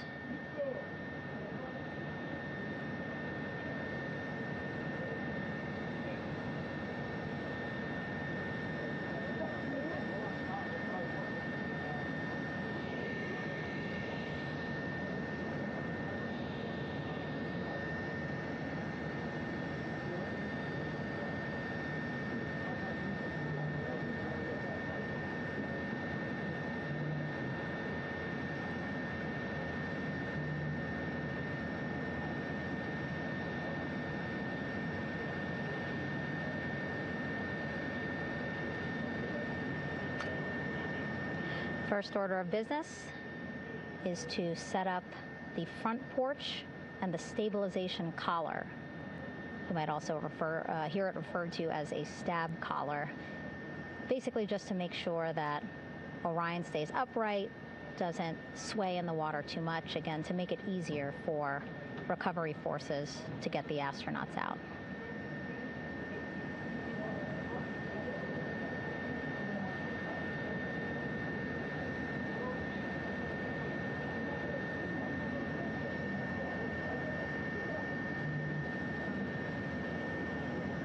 Again, we splashed down in the Pacific Ocean just after 5 p.m. Pacific time here. It's a requirement by NASA to be able to get the crew out of Orion within 2 hours of splashdown. So doing great on time so far. Plenty of time. No rush either. I was speaking to NASA flight surgeon Rick Schuring earlier in this broadcast, and he said to me, no rush to get the crew out. Just want to make sure that they're feeling good, and whenever they're ready to take their step out of Orion and onto that large raft, the front porch, folks will be ready.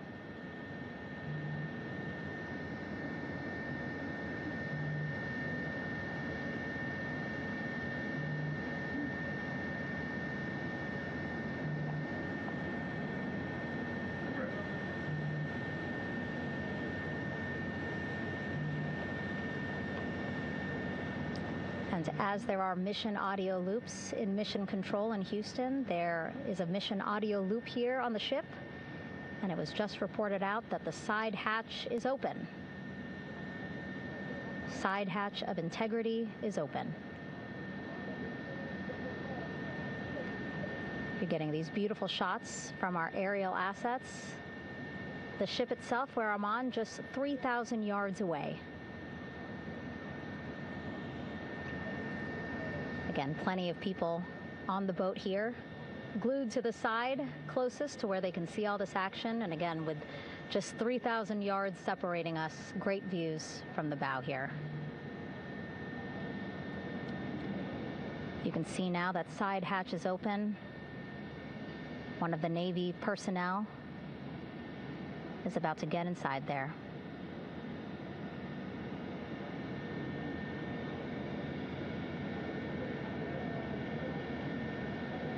In they go.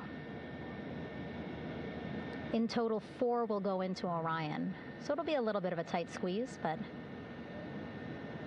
the goal is to have a recovery personnel with each astronaut assessing them.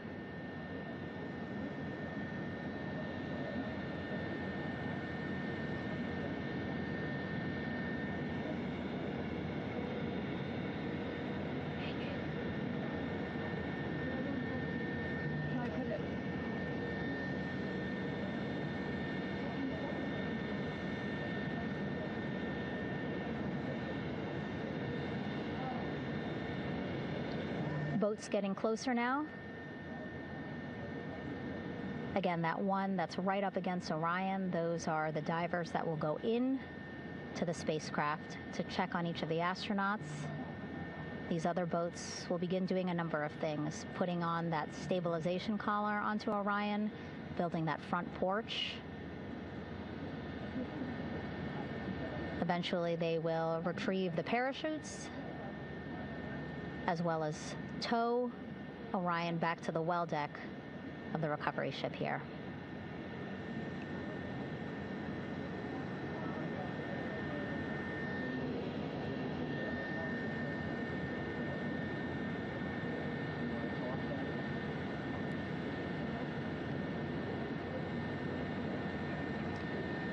And so as we wait for the Navy and NASA personnel to get their assessment of the crew inside of Orion, why don't we toss it back to Rob for an update? Yeah, thank you, Megan. Here in Mission Control, Flight Director Rick Henfling and the entry team of flight controllers still on duty. The vehicle has been powered down for some time now. There are no hazardous gases emanating from Integrity. That, of course, allowed the recovery personnel to approach the vehicle and then open the hatch to begin the initial medical assessment of the crew, as you just indicated. Now we're standing by for the erection of that inflatable raft, the front porch, alongside of the vehicle that will enable the crew to be extracted one by one onto the raft, have a moment or two to get their land legs back before they're hoisted into 2 hovering Navy helicopters, 2 crew members for each helicopter, for a short flight back to the deck of the USS John P. Murtha.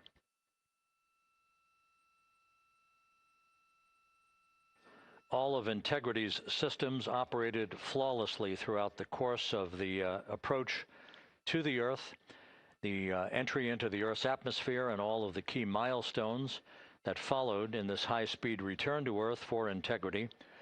A mission that spanned more than 694,000 miles from the vehicle's launch from the Kennedy Space Center atop the Space Launch System back on April 1st.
As we mentioned at the top of the broadcast, the last time that the Apollo program saw a splashdown in the Pacific was Apollo 17 back on December 19th, 1972.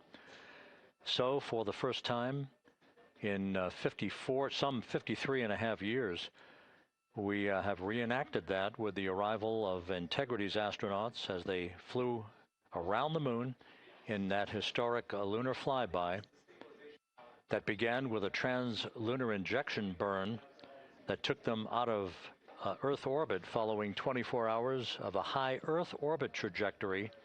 The high Earth orbit trajectory enabled flight controllers here to have a full 24 hours to evaluate the systems on Integrity and the condition of the crew before they would commit to flying to the moon.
With the side hatch of Orion having been opened to set the stage for the erection of the inflatable life raft, known as the front porch, to be erected alongside the spacecraft for the extraction of the crew. Let's play for you an interview that my colleague Megan Cruz conducted on the USS John P. Murtha with Navy diver First Class David McMahon that explains how this process is unfolding. Okay, Davey, so you and some of your team, one last look over of the stabilization collar, correct? Yes, ma'am. Okay, so what is this stabilization collar? This is what's going to stabilize the capsule out there in the ocean. We don't know how good the weather or the waves will be that day, so this will help prevent any unnecessary occurrences from happening, stabilizing the capsule and the astronauts inside. So basically this is a float that will go around Orion. I'm assuming that what they're doing right now, these are the lines that will attach the collar onto Orion? That is correct. And so what are they doing here? So we've got the lower line that will secure the inflation device before we inflate it. That gives us the go-ahead that it's secure in its space, and then we'll inflate it. And then once that is done, we'll undo all the carabiners and get this orange line on top tied in the same fashion. And then this will be secured to the capsule, and the astronauts can safely take their first steps out of the capsule onto the front porch. Okay, and how long will it take them to set up the stabilization collar? We should definitely be able to handle this in under 10 minutes. Okay, wow. And then you just mentioned the front porch. So basically after they set up this stabilization collar, then they set up what's called the front porch here. That's correct. Okay, and what's the front porch? Front porch is basically a bigger waiting room for the astronauts to sit in while we wait for the helicopters to show up and grab them. Okay, so the medical team that was inside with the crew, they're going to help them out and onto the front porch? That is correct. And then what happens here? We have higher trained medical personnel also on board the front porch that will give them lookovers and just make sure they're okay while we wait for the helicopters to show up. Okay. How does it feel, I mean, your team, you, to be part of a mission that's returning astronauts from the moon in more than 50 years? We all feel extremely honored to be a part of this, as well as a bigger mission for the Navy and joining up with NASA to do great things. Mm-hmm. And do you feel like you and your team are ready? Yes, very ready. Cool. All right, thank you so much. Thank you.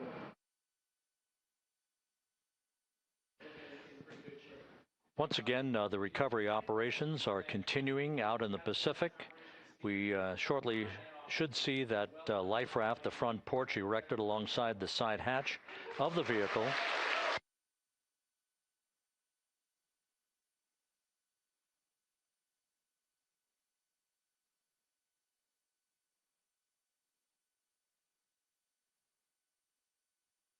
A number of flight controllers have come into the flight control room to receive congratulations from Entry Flight Director Rick Henfling.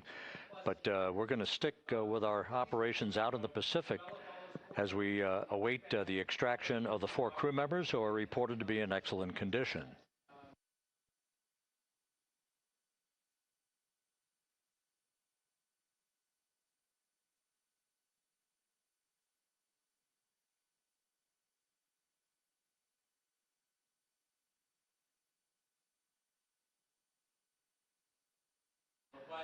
Again, while we stand by for that front porch to be erected alongside of the side hatch of the vehicle, let's go back to the USS John P. Murtha and Megan Cruz. Megan?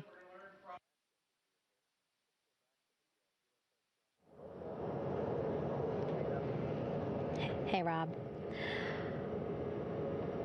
Pausing now to listen to some internal audio loops. Again, the operations team here on the ship communicating with everyone out on the water. It seems like currents are hindering them a little bit from unfurling and inflating the stabilization collar as well as the front porch. But again, the requirement to get the crew out within 2 hours of splashdown, plenty of time. So no concerns just yet. But as calm as the water looks, yeah, it looks like it's hindering the teams just a tad.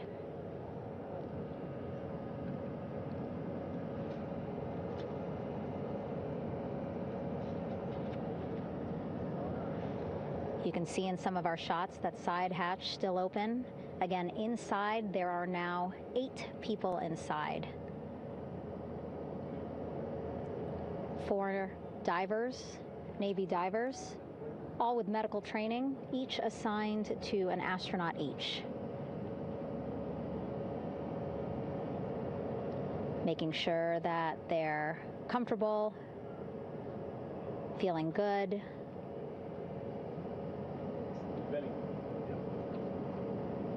As you've heard us say in the broadcast, you know, they expect a little bit of discomfort. Again, these astronauts just traveled back to Earth at 25,000 miles an hour, a nearly 695,000 mile journey around the moon. If you think you get car sick.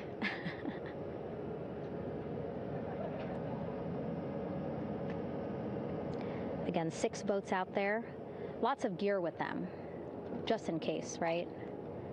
As we said, the crew reported feeling great, but again, all those folks out there in case they weren't, right? NASA is all about making sure we think about every situation that can happen, and so, of course, wanted to be ready in case any of our astronauts needed more medical attention while out there in the water.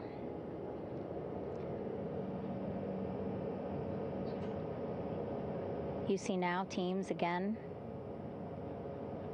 trying to set up the stabilization collar and front porch for the crew to get out of Orion. They need both, right? The stabilization collar will keep Orion from swaying as you see it is doing now.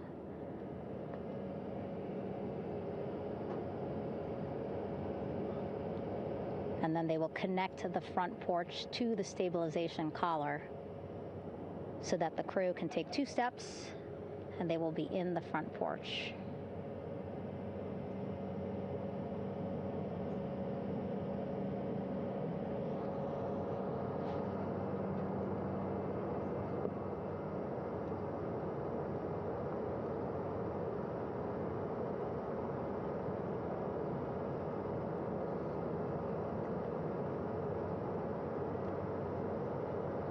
Not a lot of chatter on the mission audio loops. That's a good thing. Again, things proceeding pretty nominally, even if they're fighting some currents out there on the Pacific Ocean.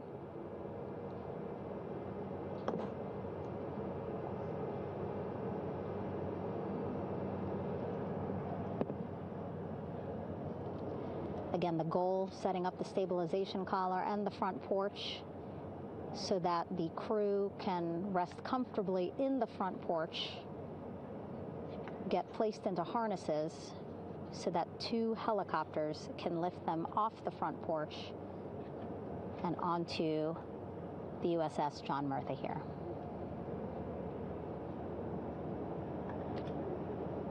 The helicopters are going to take turns picking up an astronaut. So again, Helo 1 and Helo 2.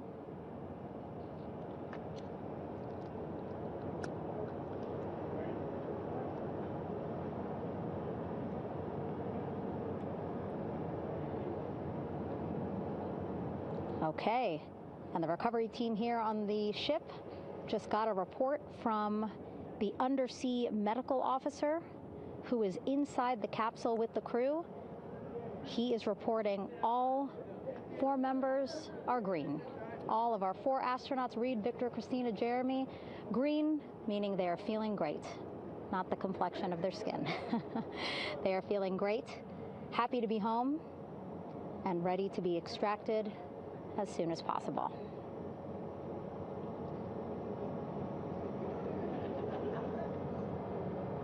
And so, as I was saying, we have 2 helicopters circling the activity you're seeing on the water right now.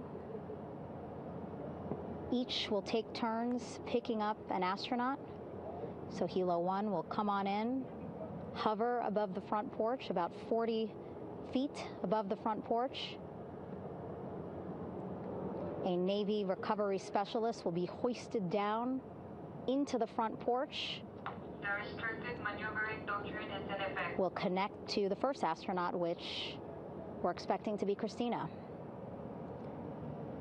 And then Helo 2 comes around, picks up Jeremy, while Helo 1 stays above head, and then Helo 1 will come back in for another astronaut, and then Helo 2 for the last astronaut, and then back to the flight deck here on the recovery ship.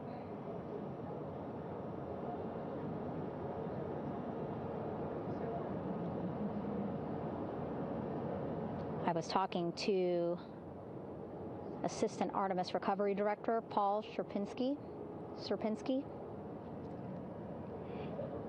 He said helos are a much quicker, safer way to get on board. They did actually consider boats, but then if you think about it, longer time, the crew would have to move through more of the ship. This way the helos will give a more direct, quicker route to the medical bay for our 4 astronauts.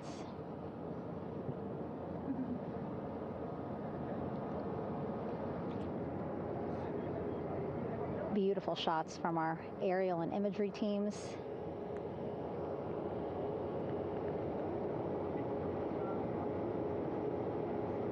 Clouds have dissipated for a clear view from the bow of the recovery ship here.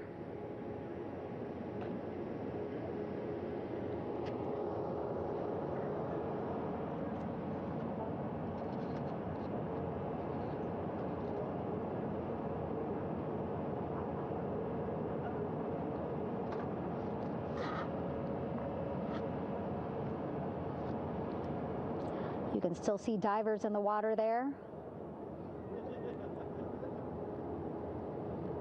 Encircling Orion, that is that stabilization collar we've been telling you about.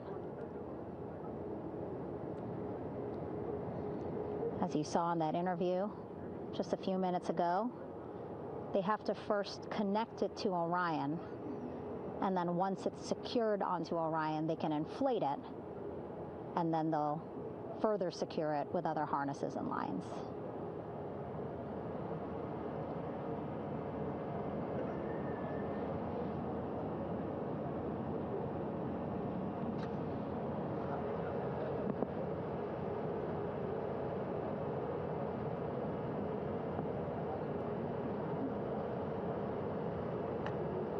About an hour and 10 minutes since splashdown in the Pacific Ocean here.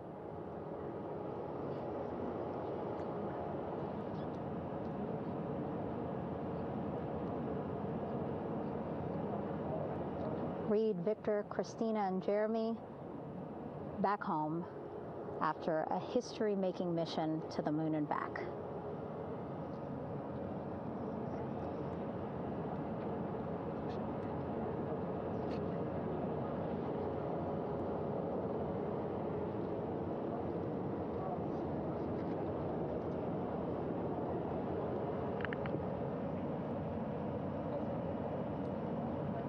And if you missed what we said just a couple of minutes ago, the undersea medical officer inside with the crew in Orion reporting all 4 crew members feeling great.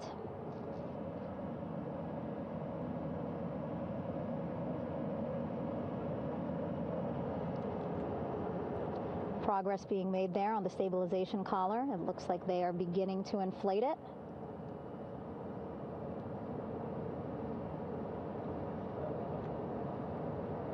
And it looks like they're starting to unfold the front porch in order to get that into the water here shortly and inflate that as well.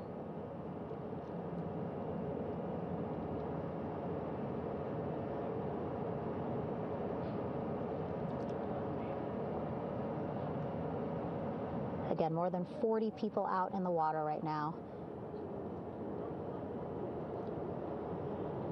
And those Navy and NASA personnel have been in the water for now about 4 hours.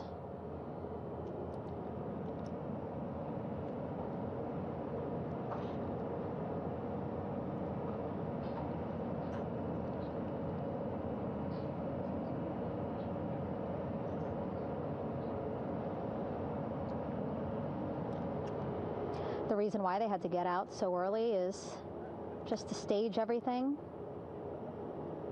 And actually here on the ship, when there are flight operations happening, you can't have anything else, right? Just because the flight deck can be a dangerous place, so they just want to focus on planes coming and going from the ship, so that's why they wanted to get the boats in the water to make sure that they have all the time they needed for the flight ops. And then the same crew here out in the water, they will stay out in the water for a number of hours after we recover the crew and get them back on the ship, because then they have to recover Orion.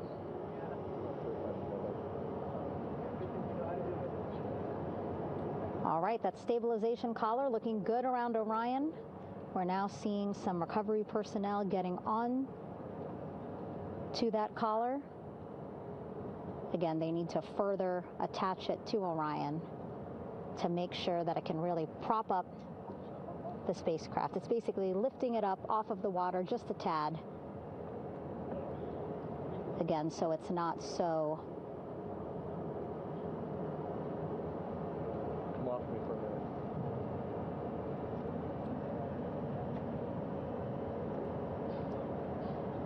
so it doesn't sway so much in the water there.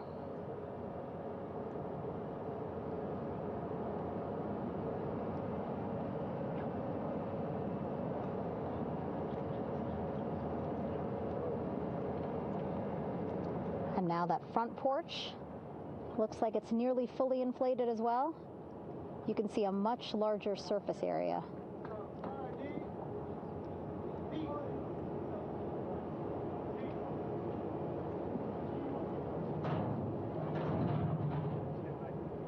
And so once the crew get out of Orion, they can stretch their legs a little bit on this front porch, get some fresh air.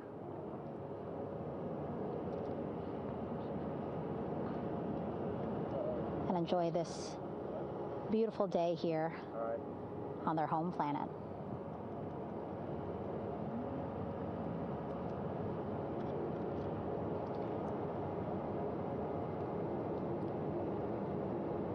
It appears teams now are about to connect the front porch to the stabilization collar.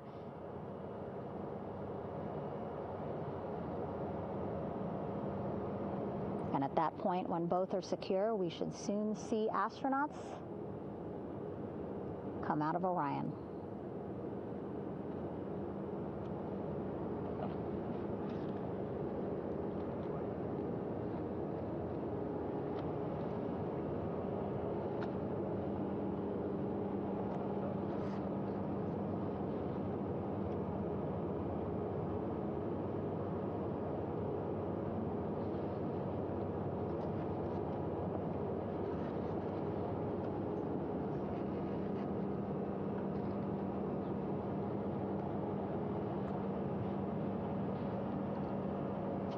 All these views you see also being fed to the Landing Force Operations Center here on the ship.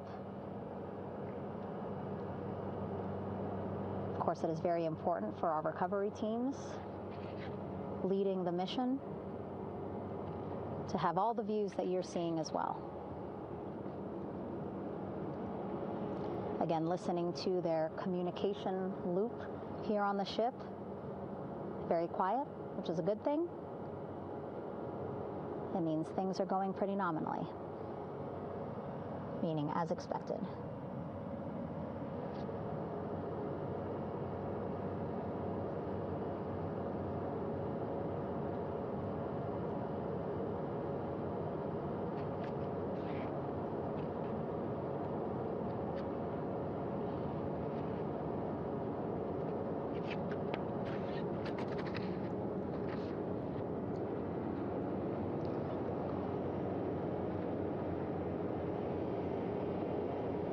Again, all this activity happening just 3,000 yards away from the ship. So that means this will be a very quick flight back on the helicopters for the crew.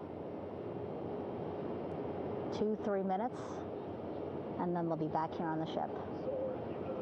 I know.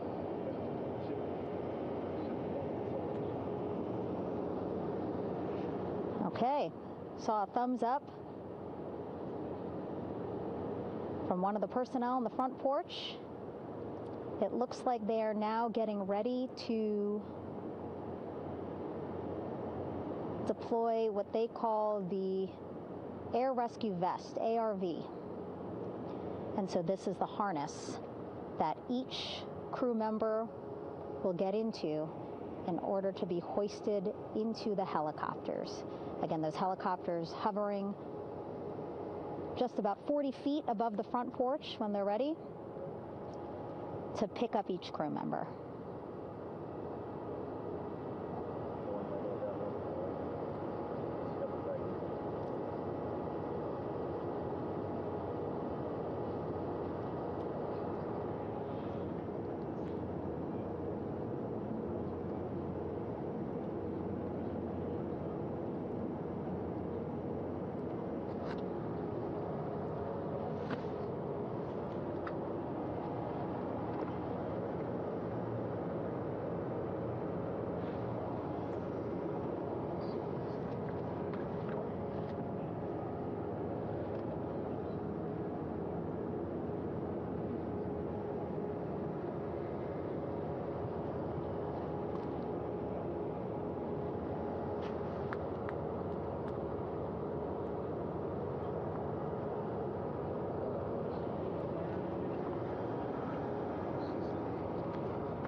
This is Mission Control Houston.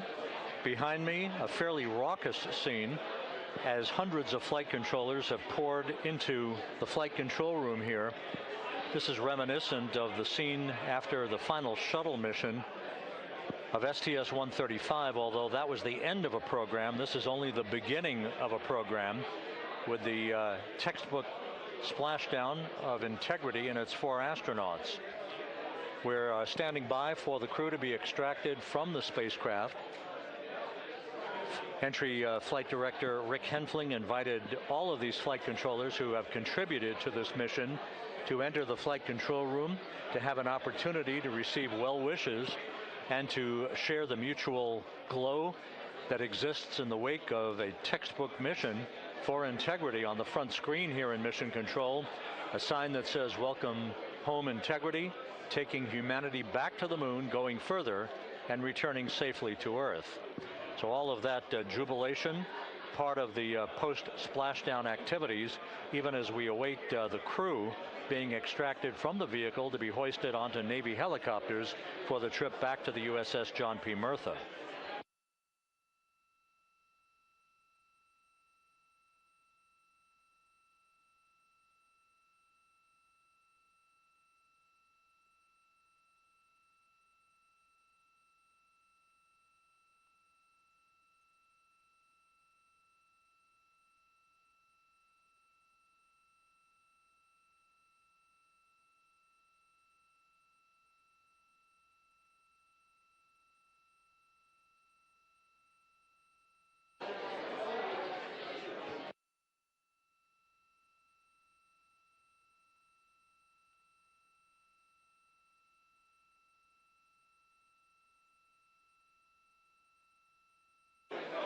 Once again here in Mission Control, this view of the Artemis flight control room, known as the White Flight Control Room. This is the old shuttle flight control room, and now is the home of Artemis missions to the moon and beyond.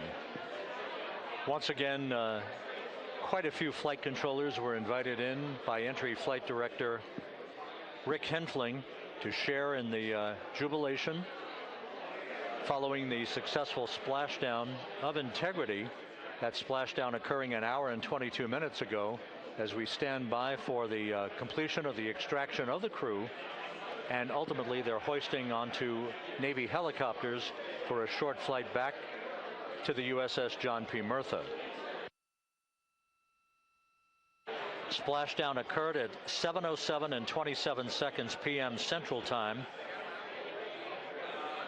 I had an opportunity to talk to the head of flight dynamics, Jeff Birch, a moment or two ago. He said the trajectory of Integrity coming through the Earth's atmosphere was so precise, they've never seen anything line up on a ground track like today's entry by Integrity for its splashdown southwest of San Diego.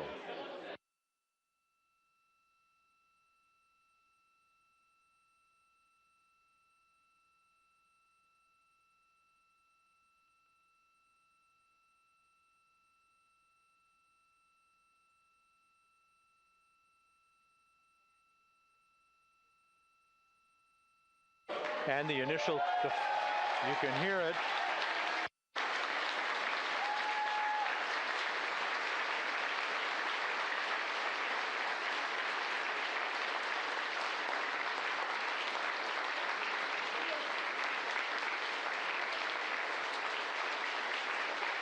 Jubilation here in the flight control room. The first crew member is out of Integrity.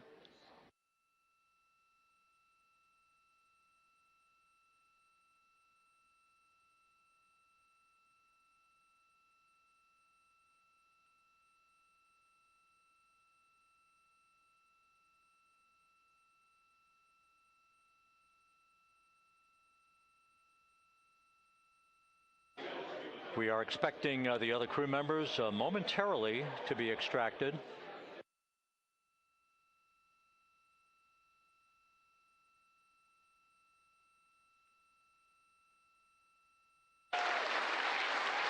We now have 2 crew members out.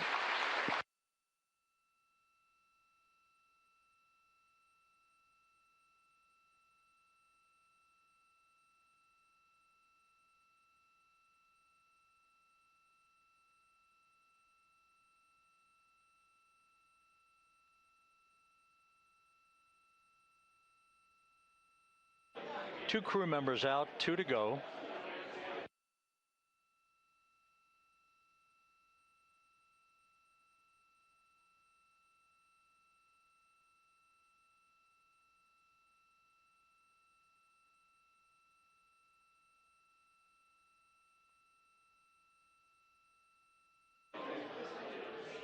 We're about 1 hour from sunset out in the Pacific. Everything continues to go well.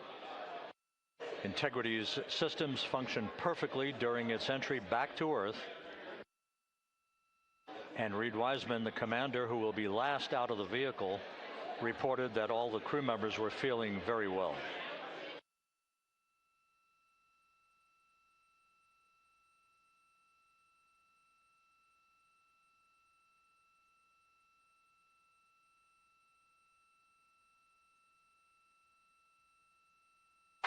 Crew member number 3 now out.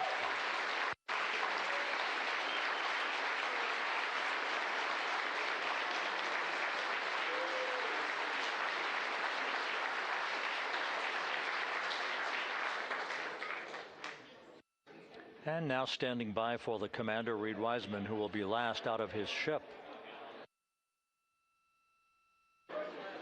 Bobbing in the Pacific under almost ideal conditions, Integrity spanned 694,000 miles during its journey from launch to splashdown.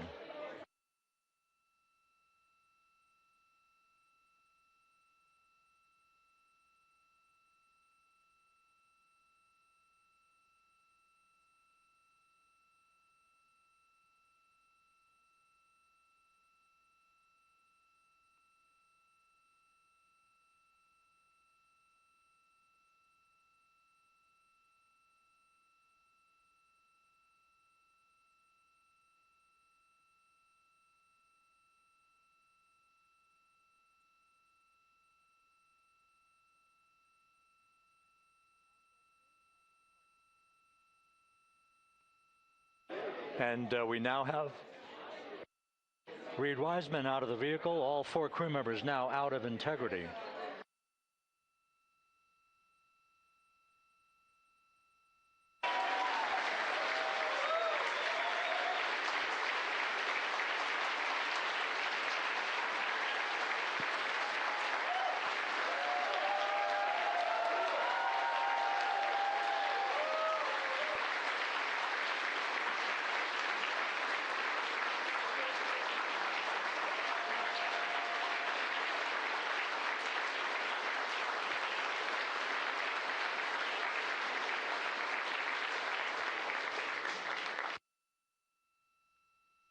Once again, all 4 crew members now on the front porch, and the procedure to begin hoisting them up to these 2 Navy helicopters hovering overhead will begin shortly.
This is Mission Control Houston.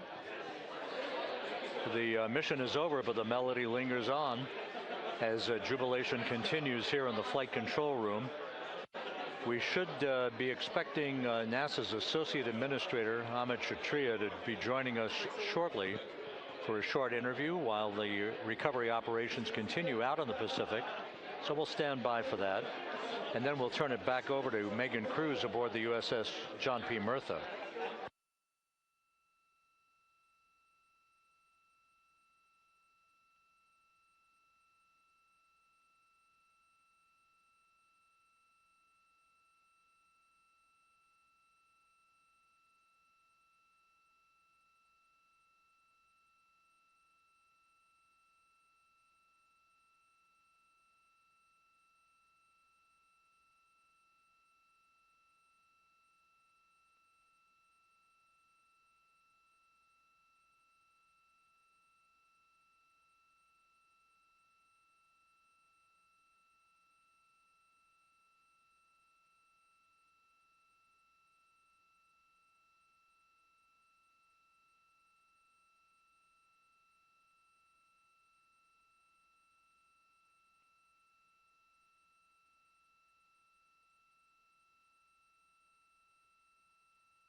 This is Mission Control Houston here in the Artemis flight control room.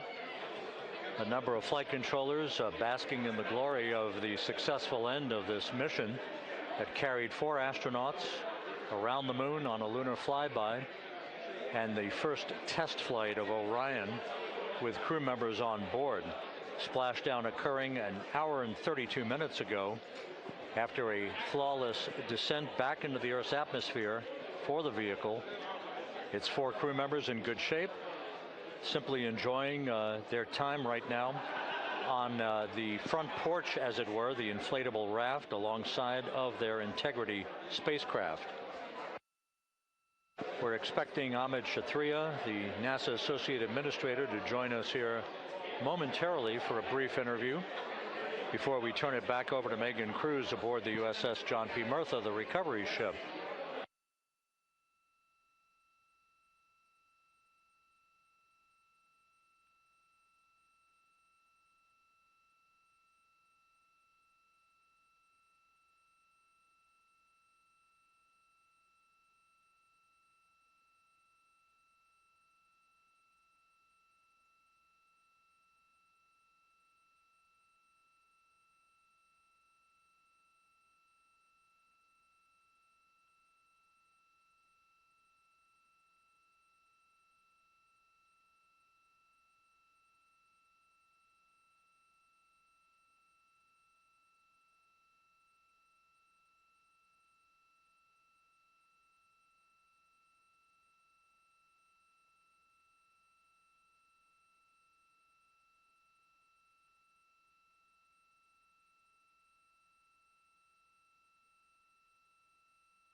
This is Mission Control Houston.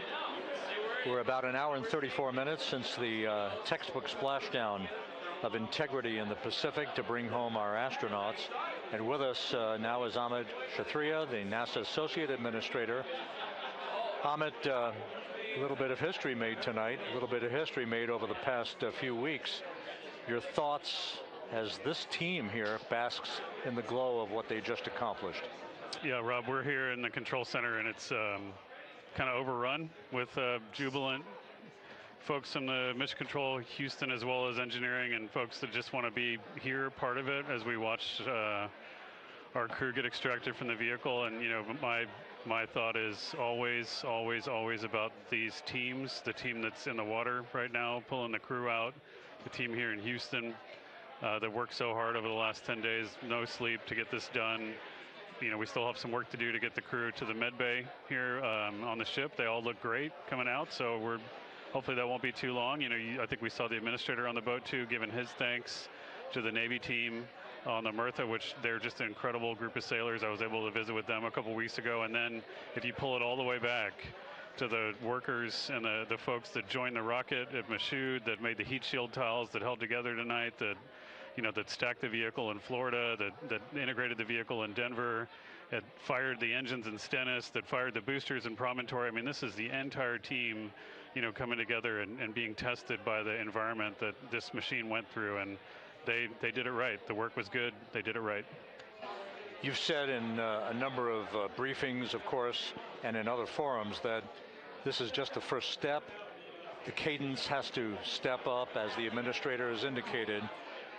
Now, it's a little early for the full report card on how integrity did, but did this mission ultimately, from your eyes view, exceed expectations? It absolutely did. I mean, I was waiting to talk about this until we were in the water, and, you know, I think we still have, again, work to do to bring it in and really kind of go through it bolt by bolt and see what we learned. But, I mean, so far, given what we learned during the mission and given how we performed on ascent, on entry, you know, I always think about energy in terms of the states that you worry about the most, and every time we put these machines through these incredibly energetic states, they came through. So I'm fairly confident that we made a big step tonight to get us on the path towards the surface. I think the path to the surface is open now. You know, we do have to do all the work, and we'll make sure we talk about that as cleanly as we can. We learned a few things during the mission, but I have to tell you, this was an incredible test of an incredible machine. From an American psyche standpoint, the Empire State Building was lit up red, white, and blue tonight. Our coverage was seen on baseball stadiums around the major leagues. How captivating was this experience for the American people, for the world, in fact, as we returned to the moon? You know, I have not been able to watch a lot of the coverage as we've progressed through the mission. I will tell you, just, you know, from my witness in Florida before launch, and then seeing the people's faces here, and then, you know, reading where I can about how things are going. I think this has been a gift to the world from NASA. NASA has given the world a gift, proving to folks all over the place, especially young people, and that to me is what this is really about. Young people, when they see what we can do when we work together, when we have teams that collaborate, that, you know, it doesn't matter how hard the problems are, we can solve them. I'm hopeful that Artemis II, as folks witness what we were able to do with this incredible crew, this incredible team that we've birthed into the world, scientists and engineers and artists that have been inspired by this. And even if they don't come work in the program, which separately they should come work in the program, because Lord knows we need the help, but even if they don't want to come work in the program, hopefully they grow up to recognize they can do amazing things when they work together and contribute to society and be good citizens and really change the way, you know, the challenges that are coming in the world are overcomable if we work together like this. And one final question. You know, flying to the moon, we did it. We've done it again this past week and a half or so. But the engineering that went behind the design of this mission and the precision, the pinpoint precision of this vehicle entering that entry corridor, it's almost mind-boggling. Yeah, it is incredible when you think about the energies involved and the uncertainties involved. That you know, when we inserted the vehicle into orbit, it was 99.2% down the middle. When we dropped the vehicle right on top of the fleet here, you know, our guys knew exactly where to go, but the guidance was perfect.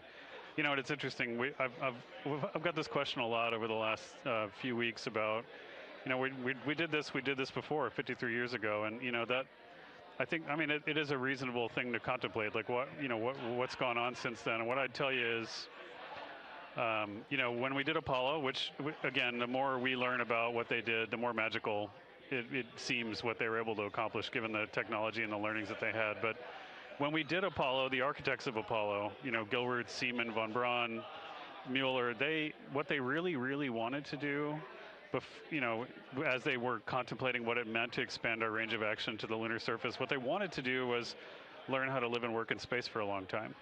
They wanted to do that first before they were confident they could expand their range of action to the moon. Now, of course, the politics of the time and the mission at the time was different, and so they had to go straight to the moon and bring people home. And then after that, the program kind of lost its momentum. But you know, after that, NASA kept moving along those paths, right? So we recognized during Apollo that reusability was going to be important. We spent a lot of money on those machines, and you know, we spent a lot of money on these machines here. Even though, but we recognized that reusability was important, which is why we built a winged space plane called Space Shuttle, and then we used that reusable machine to build a space station.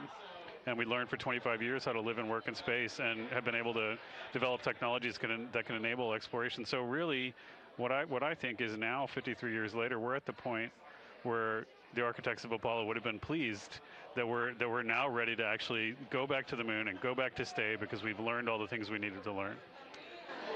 There's a lot of people pleased here tonight, and we really thank you for joining us. Amit Kshatriya, NASA's Associate Administrator, as we begin to hoist the crew onto the helicopters to head back to the recovery ship.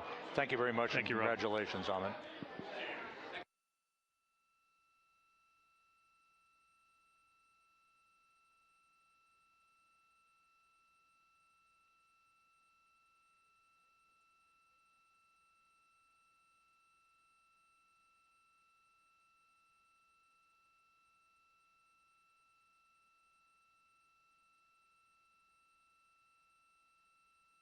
This is Mission Control Houston, with the crew members now beginning to be hoisted aboard the Navy helicopters.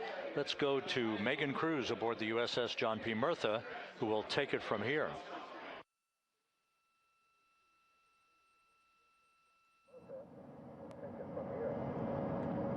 Hey, Rob, yeah, back on the bow of the ship here, we are seeing the helicopters circling Orion, the first one there, having just completed picking up the first astronaut. Helo 2 now, hovering just 40 feet above the front porch, lowering a recovery specialist out of the helicopter. That person will touch down in the front porch just there.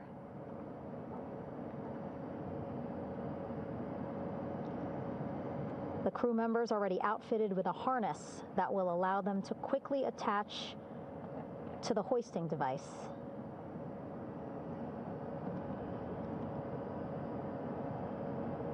Look at the power of those blades throwing water out at the center there, the front porch, with now 3 astronauts and the recovery specialists. Again, crews already outfitted with a harness vest. And here we go. Second astronaut now off the front porch, getting hoisted into the second helicopter.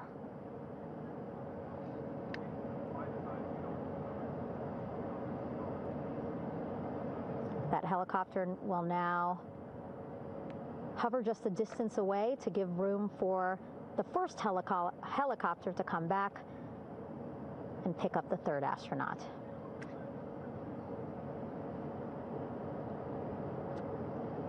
As we wait for that helicopter to come back, make its way back around, just want to mention that the President of the United States called our NASA administrator today while he was on the ship, just minutes after we interviewed him live on our coverage, and congratulated him and NASA on this history-making moment tonight. Helicopter 1 again hovering 40 feet over the front porch, We will soon see another recovery specialist getting lowered onto the front porch.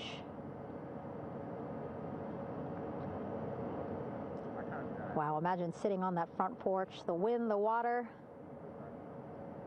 But again, the recovery team determined that a helicopter flight back to the ship here would be safer, faster, and more comfortable for our crew who just completed a 10-day mission around the moon.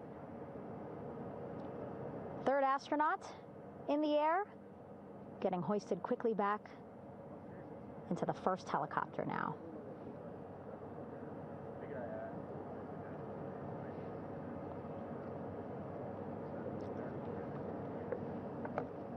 That first helicopter now on its way back to the ship here. We will soon see it land in just a few minutes. Again, all this action happening just 3,000 yards away from us, so a very quick flight back to the flight deck. And now the only person left on the front porch, Commander Reed Wiseman. That second helicopter now making its way back over to the front porch. Here it comes.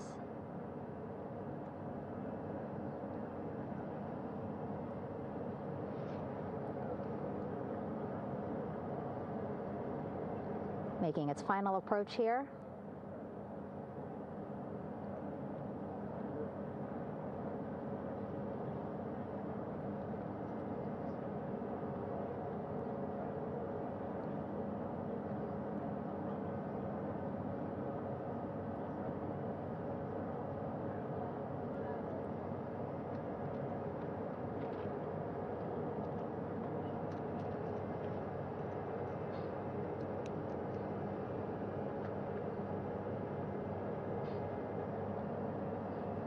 The last astronaut, Commander Reed Wiseman, now off the front porch and almost into the second helicopter.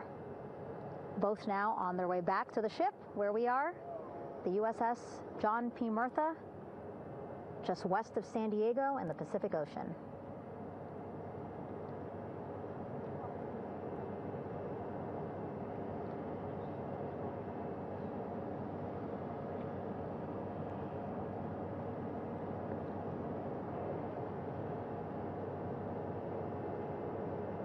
Exciting to see our 4 crew members minutes away from landing on the flight deck here on the recovery ship. 550 people on this ship, excited, ready, anxious, looking forward to welcoming this crew aboard.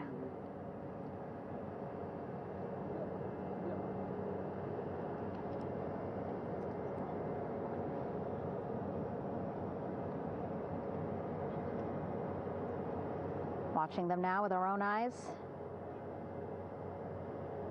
Close to the ship here.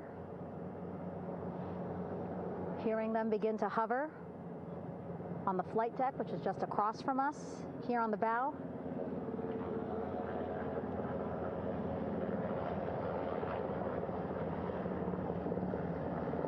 The first helicopter coming in.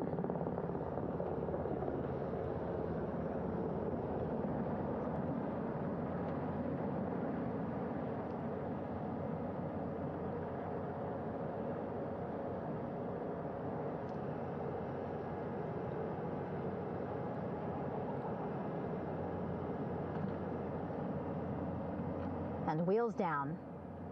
Wheels down of the first helicopter carrying 2 of our Artemis II crew.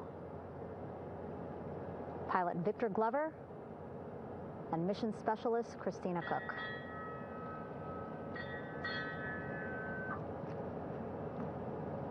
Kilo 1 on deck reported on the recovery loop. Again, the mission audio loops that the recovery team are using here to communicate with one another. And an announcement just made on the ship, integrity incoming. 2 more helicopters on their way to the flight deck, one carrying the crew, the other, one of our imagery helicopters. Again, kudos to our imagery and aerial teams for giving us these beautiful views of history in the making. Set amid a gorgeous, soon-to-be sunset here in the Pacific Ocean.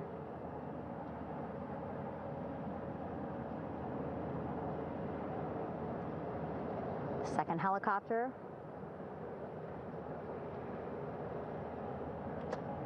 making its approach of the flight deck.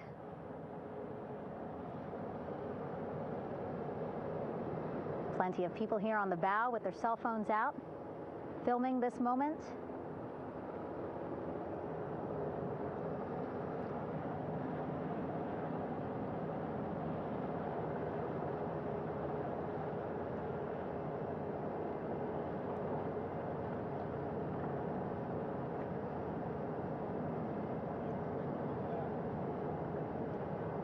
Some impressive flying here by the Navy, as we are seconds away from wheels down. And there you go. We now have all 4 Artemis II crew members on the USS John P. Murtha.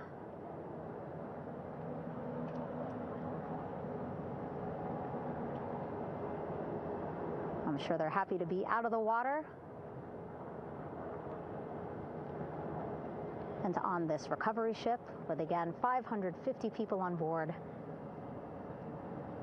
ready to welcome them home. But first, as we've been saying throughout the broadcast, just making sure the crew feel good. We reported that they were feeling good when they were in Orion, but those were just initial, quick, verbal assessments of how they're feeling. Their destination tonight, the medical bay here on the ship, right after we power down the helicopters here.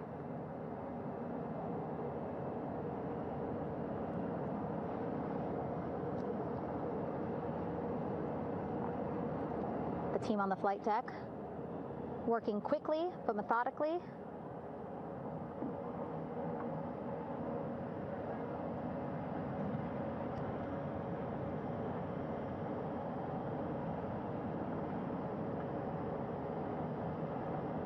Waiting for just one more helicopter to touch down.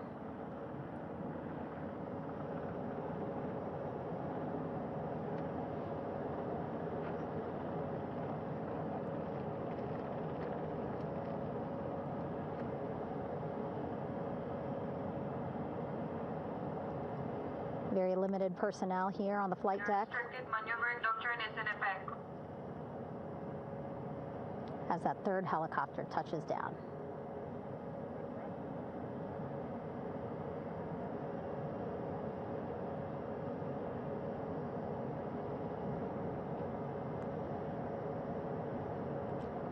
The ship is at flight quarters. Stand clear of weather decks, ACO frame 095, or no cover stop sign, thrown articles over the side, hold all trash and garbage on station. Flight quarters. While just a few folks on the flight deck itself, there are plenty more on some upper decks. I see in some of our views a very packed crowd overhead. Announcements being made over the ship's loudspeaker system, reminding folks to stay clear of operational areas like the flight deck, so that teams can work quickly to get the crew off of the helicopters and into the medical bay.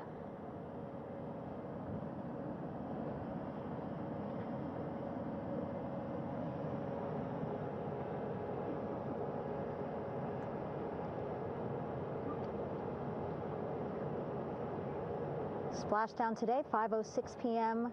Pacific time. We are within 2 hours of that splashdown time, and already we have all 4 crew members on the flight deck of the USS John P. Murtha.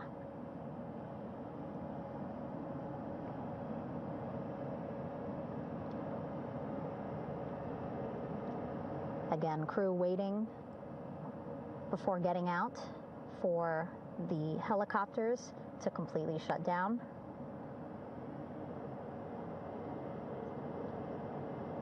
Safety, of course, very important to NASA and the U.S. military.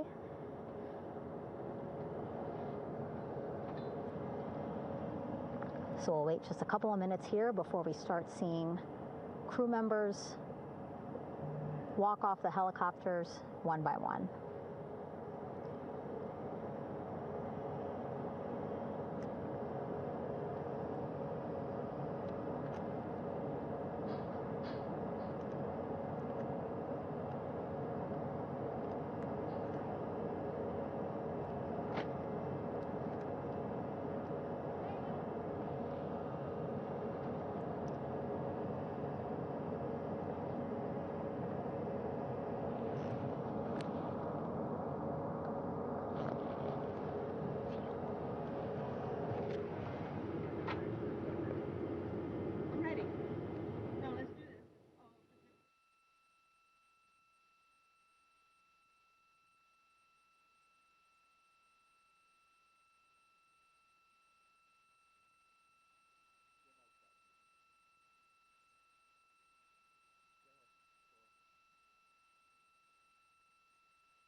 All right, and now here we see pilot Victor Glover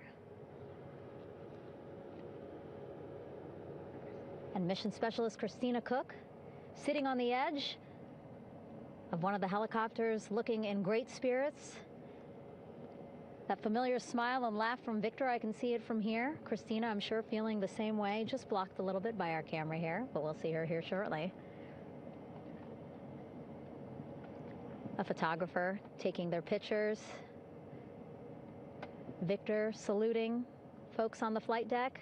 They look like they're in great spirits. Happy to be home, I'm sure.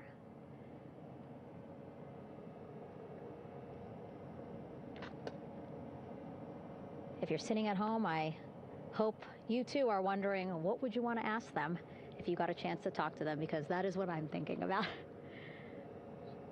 Getting the opportunity to talk to or ask questions of these 4 astronauts who just made history as the first crew to return to the moon since 1972.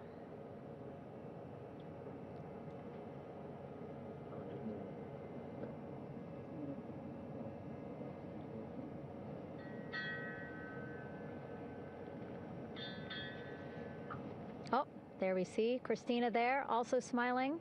Finally peering out, waving at the cameras. Hello to you too, Christina, yes. Welcome back. Welcome, welcome home. A loudspeaker announcement on the ship saying, "Welcome home, Integrity."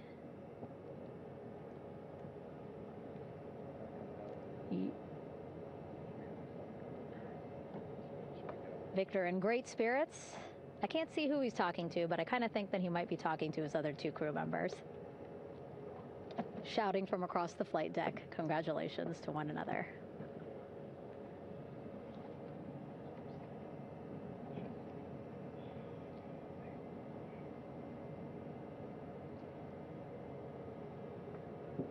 And so now we see some Navy personnel walking up to the helicopter. This is again the first helicopter carrying pilot Victor Glover and mission specialist Christina Cook. Both have taken off their helmets now.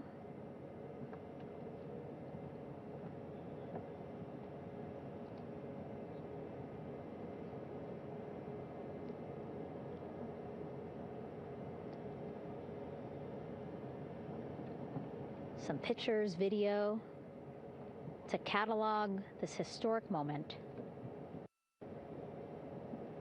A beautiful sunset just behind them here in the Pacific Ocean. Golden hour. These pictures will be beautiful.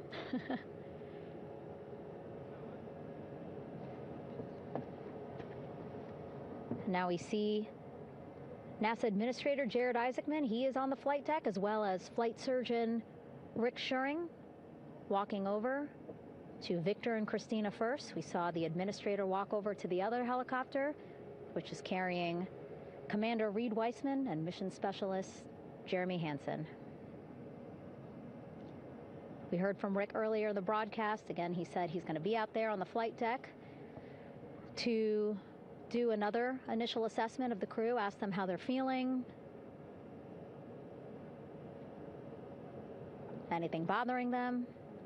But again, from what I'm seeing, they look like they're in great spirits and feeling pretty good for folks who just traveled 695,000 miles from Florida to the moon and now here to the Pacific Ocean.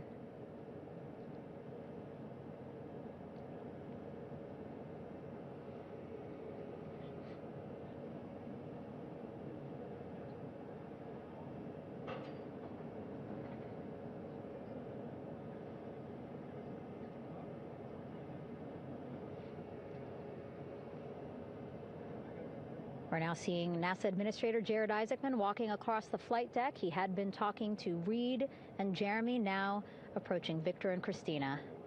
A hug from Victor, a hug from Christina. What a moment that we're getting to experience together.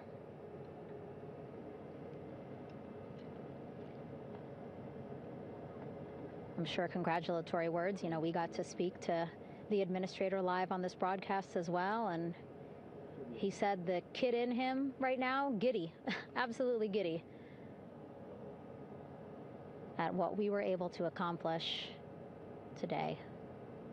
Returning them home safely and in good spirits after a 10-day mission around the moon.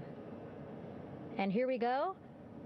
We're seeing Jeremy walking, waving across the flight deck, now on his way to the medical bay.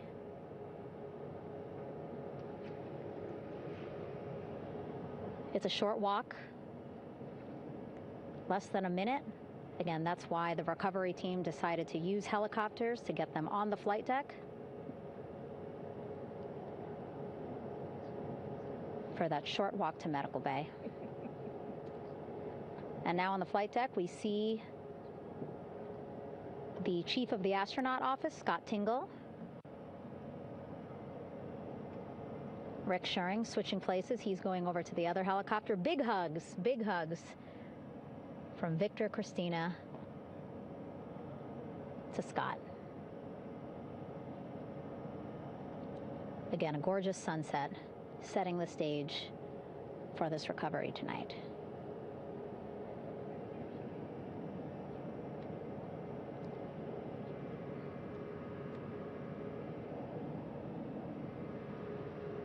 All right, and now here we are, Christina, making her way, looking thankful, grateful, happy to be home.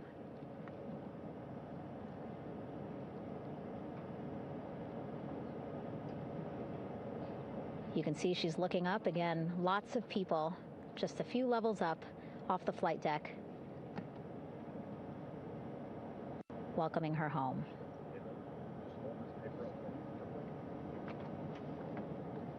Scott holding the door like a gentleman, but back on his way to the other crew still on the flight deck.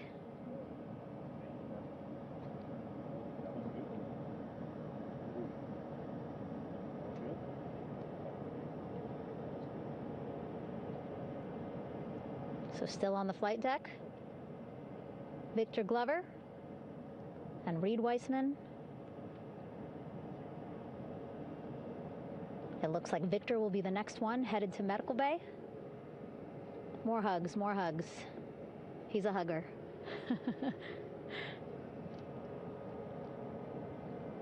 Victor looking good as he walks across the flight deck. NASA Administrator applauding. Victor applauding for all the folks on the ship with him who played a role in their safe return today.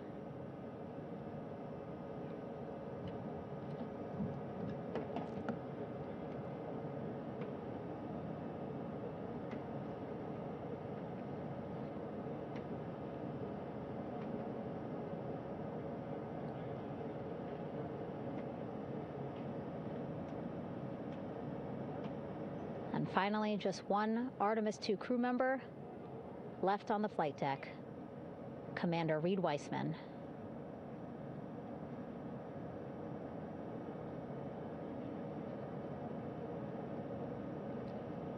Applause from the group there on the flight deck, I'm sure, as well as on the level just above them, packed with people. Reed looking good as he takes his steps towards the medical bay.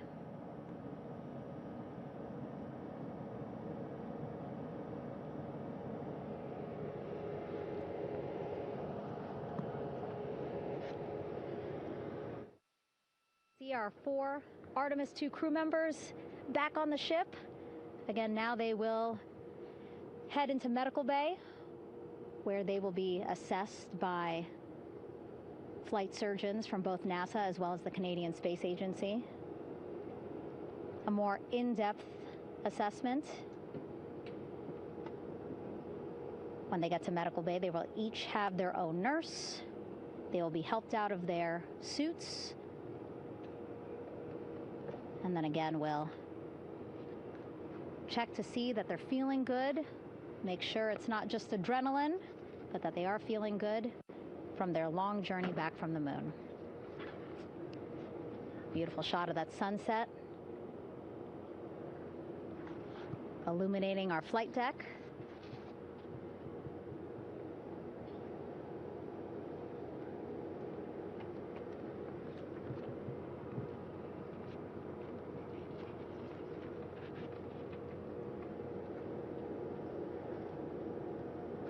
All right, and now with our astronauts safely on board, I want to welcome on Artemis Recovery Director Lily Villarreal.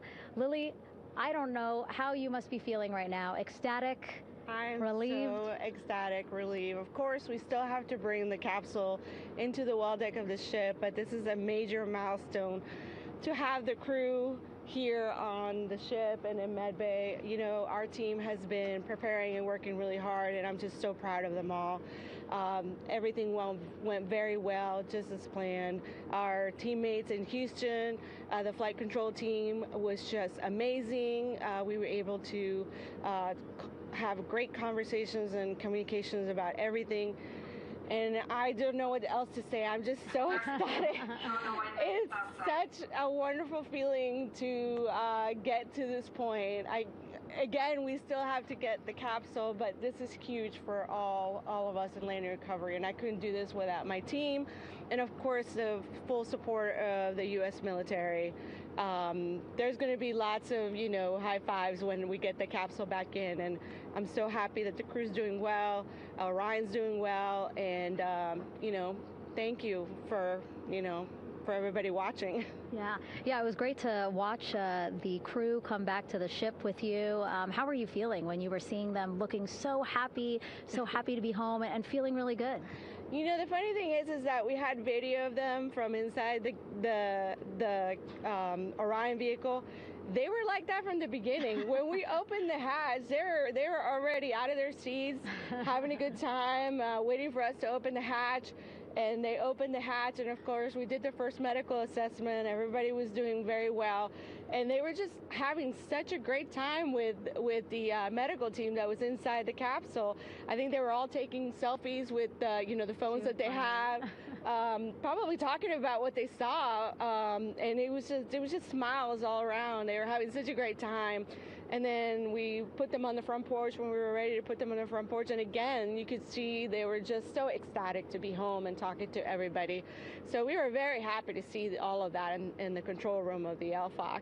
How remarkable is that? Again, if we think about their journey, the 695,000-mile journey around the moon and back, coming back at 30 times faster than the speed of sound. I mean, how remarkable is that they are in such good spirits?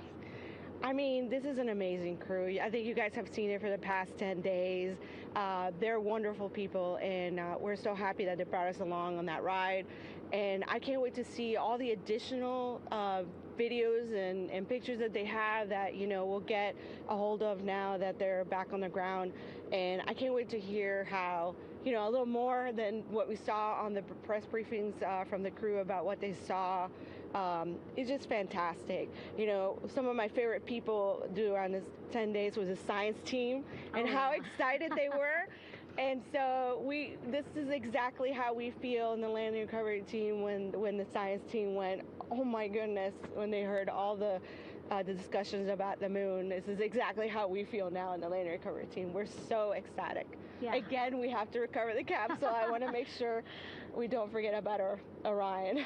Lily's all about business. She's thinking about what's next. But yeah, speaking of these 10 days, I mean, we have been along for the journey with them, live with them 24/7 for 10 days, and just really seeing the engagement that we've gotten from around the world. What do you hope people take away from this mission?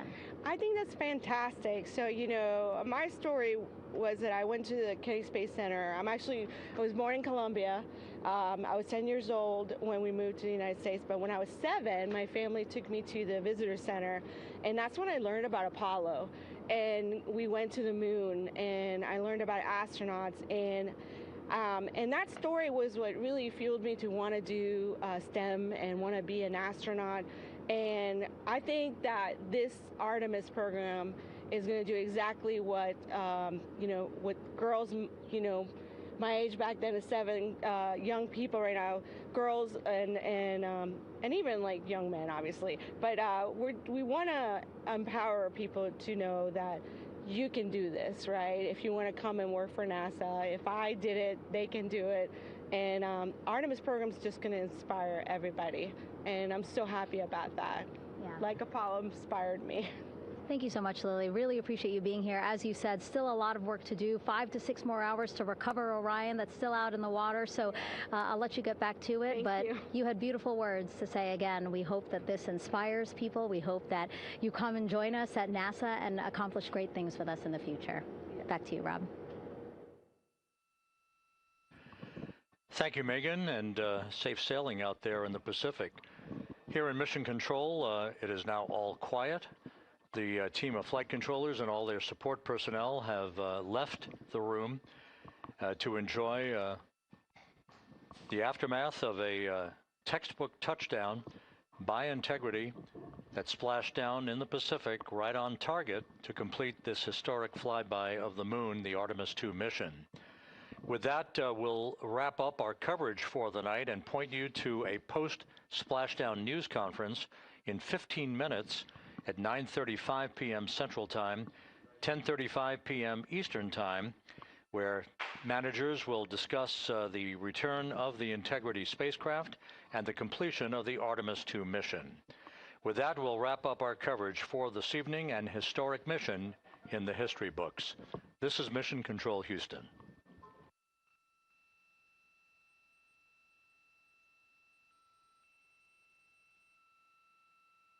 Main chute deploy. And we have 3 good main chutes. Houston Integrity, splashdown, sending post-landing command now. Splashdown confirmed. Copy splashdown, waiting on VLDR. Splashdown confirmed at 7:07 p.m. Central Time, 5:07 p.m. Pacific Time.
Artemis II mission is a test mission of the Orion space capsule. Artemis II will be the first time we put humans on this rocket. We're going back to the moon because it's the next step in our journey to Mars. We were always going to the moon. Pushing ourselves to explore is just core to who we are. That's a part of being a human. And liftoff. We shall return. Continuing to test out every bit of Orion. Coming back to Earth, 7 miles a second. When humanity sets big goals, we can bring together genius from around the world. You have the best people on planet Earth putting this vehicle together. That's what's up. To innovate for the benefit of humanity and to inspire the world through discovery. And here we go.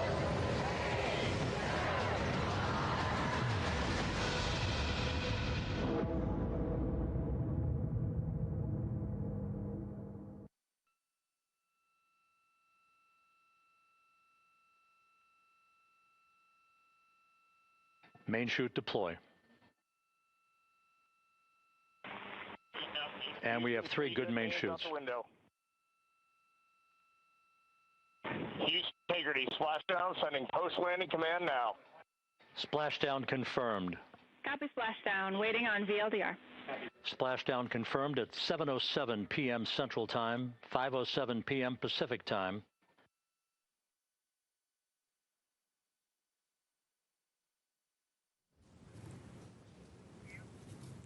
The Artemis II astronauts are back on Earth, landing in the Pacific Ocean at 7:07 p.m. Central Time this evening, after NASA's record-setting mission that took them around the moon and brought them home.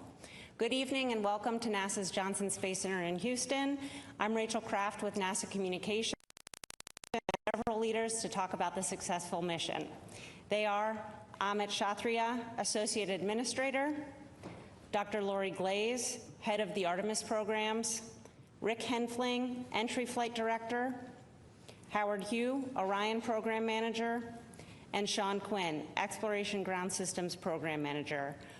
We'll hear briefly from them and then take questions from here in the room and on the phone. And with that, we'll start with Amit. Good evening. Yesterday when we were in this room, we told you that the crew would put their lives behind our confidence, and they did.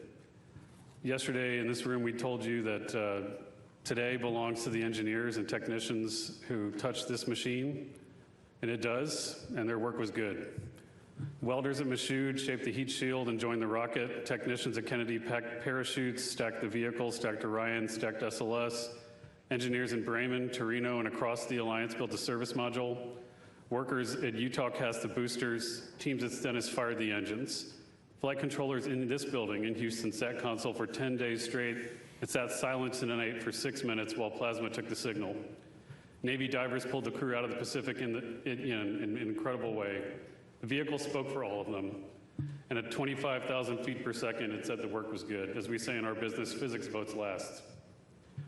The families of the crew said this week there had been happiness and joy, but also anxiety, wanting to get their loved ones home safely. I was with them tonight. 4 families sat through those 6 minutes, and their courage is the same as the crew that just came home. Yesterday, Flight Director Jeff Radigan said we had less than a degree of an angle to hit after 250,000 miles to the moon. And their team hit it. That is not luck. That is 1,000 people doing their jobs. You all heard the crew's words during the mission. They were incredibly inspirational. They carried the torch from Apollo through station and around the far side of the moon. Their words belong to them. We'll get to hear from them as soon as they're back here. But tonight belongs to the team that built the machine that they wrote. We talk a lot about what gets in our way. The impediment to action is where we find the way to get to action. What stands in the way becomes the way. This program faced every obstacle an institution could face. The team met each one with work, and tonight is the proof. But that work needs to continue. The path to the lunar surface is open, but the work ahead is greater than the work behind us. It always will be. 53 years ago, humanity left the moon. This time we return to stay. Let us finish what they started. Let us focus on what was left undone. Let us not go to plant flags and leave, but to stay. With firmness in our purpose, with gratitude for the hands who built the machines, and with love for the ones that we carry with us. Welcome home, Integrity. I'll hand it over to Dr. Glaze. Thank you so much, Amit. So y'all, we did it. We sent 4 amazing people to the moon and safely returned them to Earth for the first time in more than 50 years. To the generation that now knows what we're capable of, welcome to our moonshot. I want to thank our entire team across this nation and around the world who gave every ounce of ingenuity and effort to make. I am so proud of each and every one of you, what you have achieved over the last 10 days. NASA has shown that ambitious goals are worth pursuing and can inspire the world. We are so thrilled to have Reed, Victor, Christina, and Jeremy back here on Earth and safely aboard the USS John P. Murtha. Our team is fired up, and this mission, as we've been talking about, is just the beginning. To all of our new followers out there, please stay tuned. This is the first mission, our first mission to the moon, of many more to come. And we can't wait. Our teams are so ready to get to work on the next missions and explore the lunar surface and bring the world along with us. I'll pass it over to Rick. Thank you, Lori. Thank you all for your continued interest in this mission. What a truly spectacular day it was for NASA and all of our international partners. This crew has said time and again that they were going for all of humanity, and today we fulfilled that objective by completing their journey and returning them safely to Earth. I've got a few stats for those who are interested, courtesy of the Flight Dynamics Officer in Mission Control. Integrity and her crew of 4 astronauts flew 700,237 miles. We reached a peak velocity of 24,664 miles per hour. We hit our flight path angle target within 0.4%. We flew an entry range of 1,957 miles, and we landed within less than a mile of our target. What a tremendous day. Over to Howard.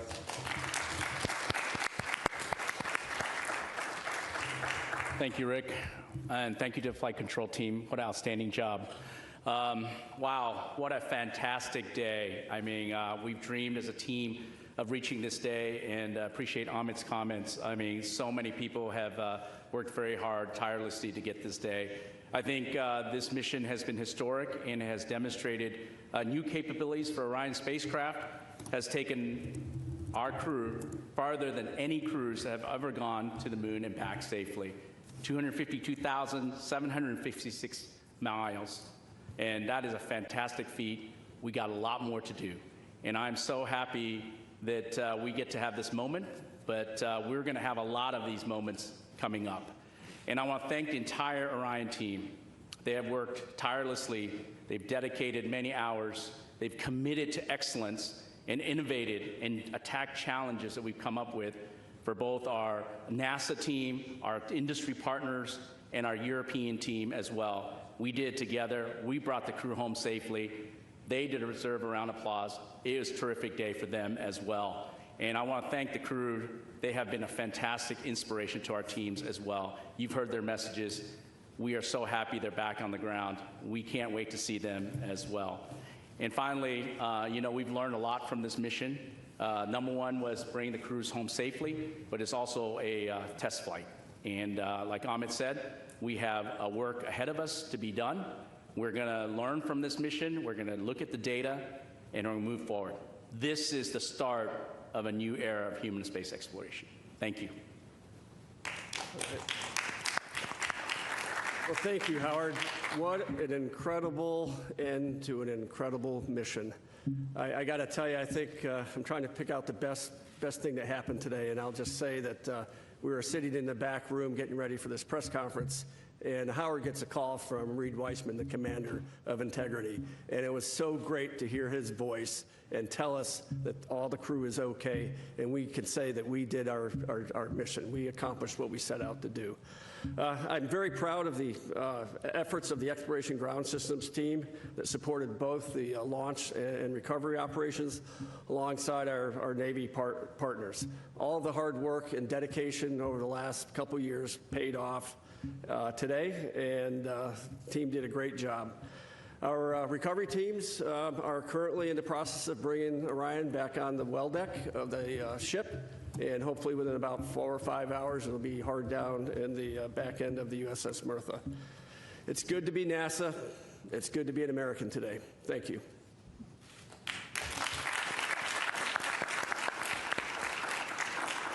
All right, it's time now for questions. We'll start here in the room and take several from the phone. For those on the phone, you can press *1 to get into the question queue, and please limit to one question if you can. We'll start here with Joey. Thanks so much. Joey Rillet with Reuters, and congrats on a really nice mission. Curious to hear more about how the astronauts are doing, where are they going to sleep tonight, and then also, when do you guys expect to announce the crew for Artemis III? Thanks. So the answer to your second question, Joey, is soon. I will not put units on that value, but soon. Rick, you want to talk about the crew, what they're doing? Yeah, we saw the crew a number of times after they got out of the spacecraft. We saw them on the front porch. Everybody was happy and healthy. I saw Victor as he was sitting on the edge of the helicopter on the flight deck of the ship, and he was smiling and in good spirits. And everything we've been hearing from the surgeons is the flight crew is happy and healthy and ready to come home to Houston.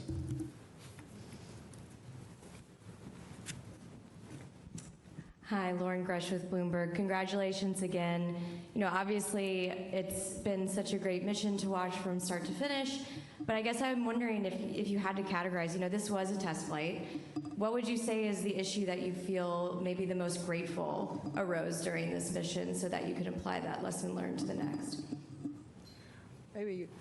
Like me, Howard, why don't you take that one? Yeah, I think you know, we're taking a lot of lessons learned.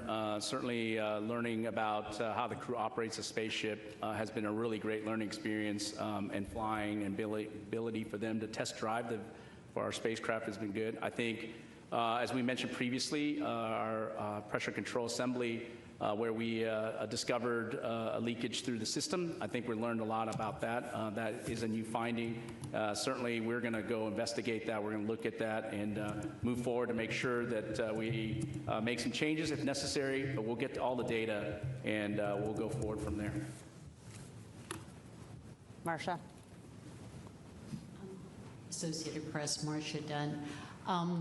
The administrator described the crew as great communicators, almost poets. How is, you know, this is going to be a tough act to follow for the upcoming crews soon to be picked. Talk about this crew in particular and what they brought to this that went beyond the scientific and the research and the engineering, please. I'll just say that this particular crew, you know, they've gotten to know each other so well, so each of them individually are just absolutely amazing individuals, but they, as a group, you could watch them and what they brought as you watch them in Orion over the last 10 days, operating just seamlessly between the four of them, just the teamwork, the camaraderie, just, I think they really brought an amazing sense of what we're trying to achieve with this mission. It's the mission for all humanity, a mission for all, and they really did represent that and tried to communicate that. I do know that our entire astronaut corps is spectacular, and so I have no doubt that the next teams will also rise to that level. Jackie. Hi all, Jackie Waddles, CNN. Congratulations. Question for Rick. I'm really anxious to hear what that blackout during reentry was like for you. And also just wanted to ask, you know, that splashdown target being less than a mile off is incredible. Can you walk us through if anything, you know, was outside of ordinary? I know we heard on comms there were some sensor issues just before entry interface. Just curious to hear more about that. Thanks. Sure. So, you know, blackout, there's really no beating around the bush with that. You know, it's a difficult time because the flight control team wants to see data. We want to look at the data. We want to be able to provide input to the flight crew on how to fly their spaceship. And when we don't have data, we're trying to figure out what to do with ourselves. But we knew when blackout was going to start. It started when we expected. We knew when it was going to end. It ended when we expected. And so that gave us the trust that the spaceship was flying itself correctly. As far as some of the cautions and things that came up on the way down, The prop cautions, they were, we think that, again, that was learning of the spacecraft. Some of the limits are set a little bit tighter than we probably should have had them set, and we dispositioned those and moved on. As far as the comms post-landing, we don't quite know what was going on there, but we worked around it. We had comms with the recovery team, and we safely handed over the mission authority at the right time. Okay, Josh. Hi, Josh Denner, space.com. Really excited to hear that the crew is doing well. I'm interested, we saw Victor sitting on the edge of that helicopter once they landed on the ship, and it was great to see them all, walk across the deck. They were set to do an emergency egress test with a ladder, a backpack, I'm wondering if they've performed that yet, how soon they will be performing it, if they have, how it went.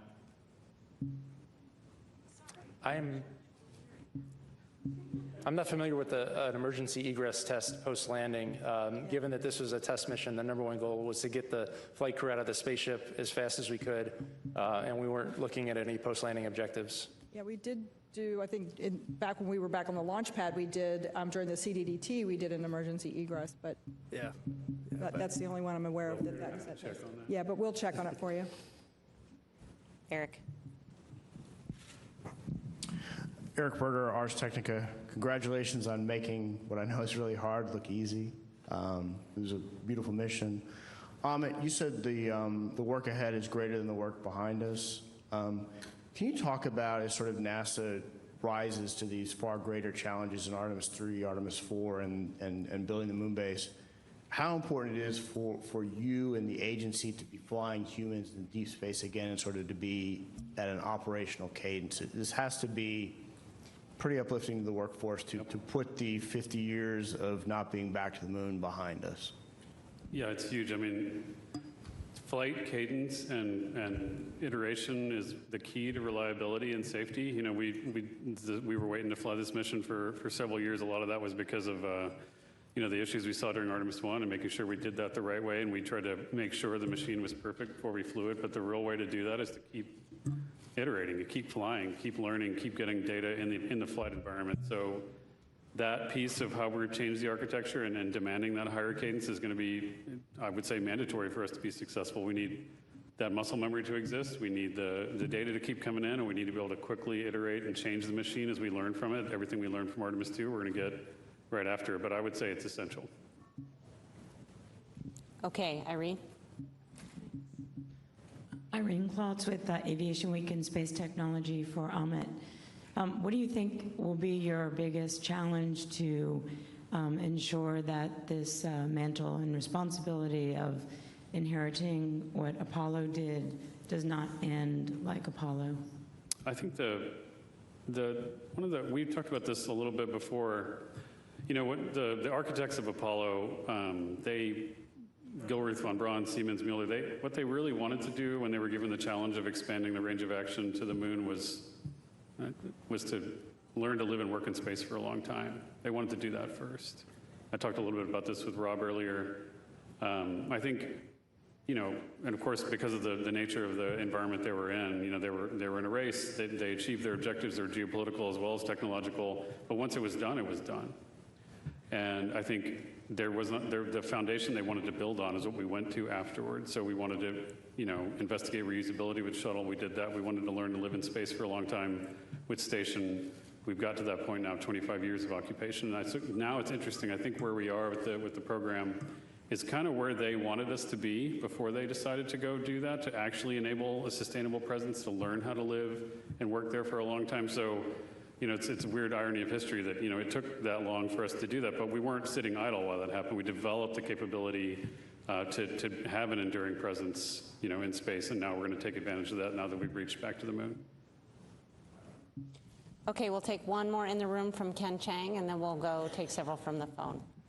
Hi, Ken Chang from New York Times. I guess for Rick and everybody else, could you talk about what the last 13 minutes were like? There had to have been some anxiety, and what was the moment where you could finally relax, and when did you start celebrating in Mission Control? Well, certainly there's anxiety. If you didn't have anxiety bringing this spacecraft home, you probably didn't have a pulse.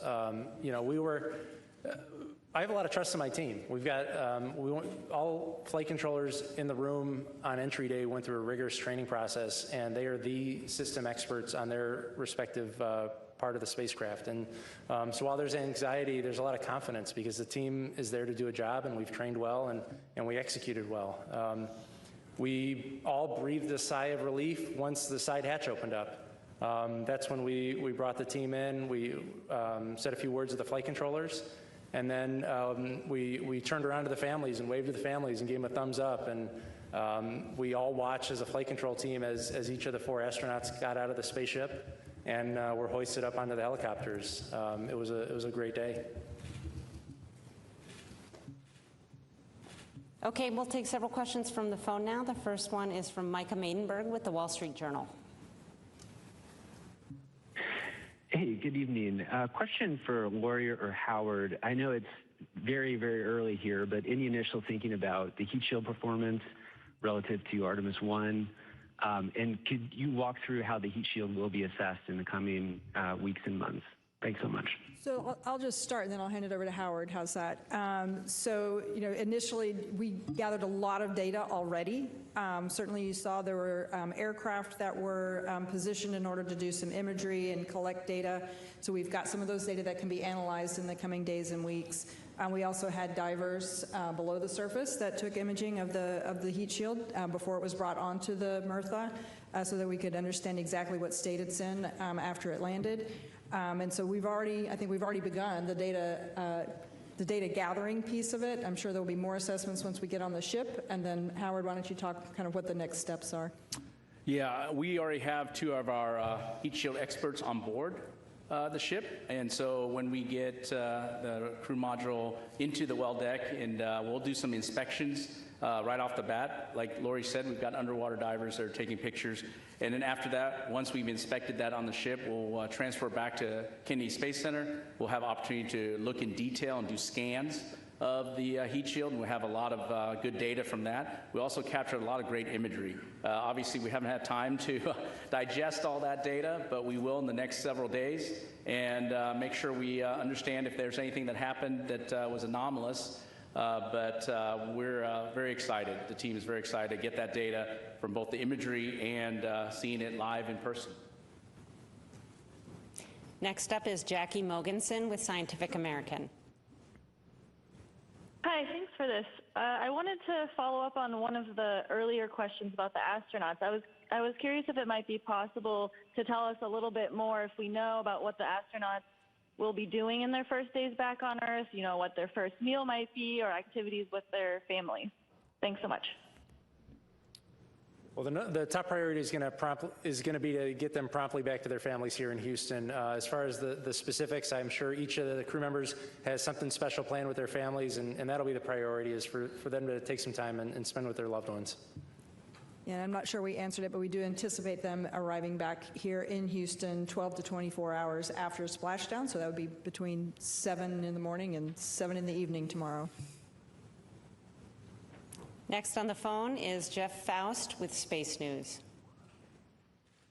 Good evening. I wonder if you can talk through what the processing of the Orion spacecraft is going to be now that it's back. What point do you sort of extract all of the lessons learned from the mission and start applying them to Artemis III in order to have that mission ready to go launch in about a year's time? Thanks. Yeah, we will have what we call a quick initial 30-day report that we will put together. Every team will be doing their due diligence and analyzing all the data we have. The crew module will get transported back to Kennedy Space Center.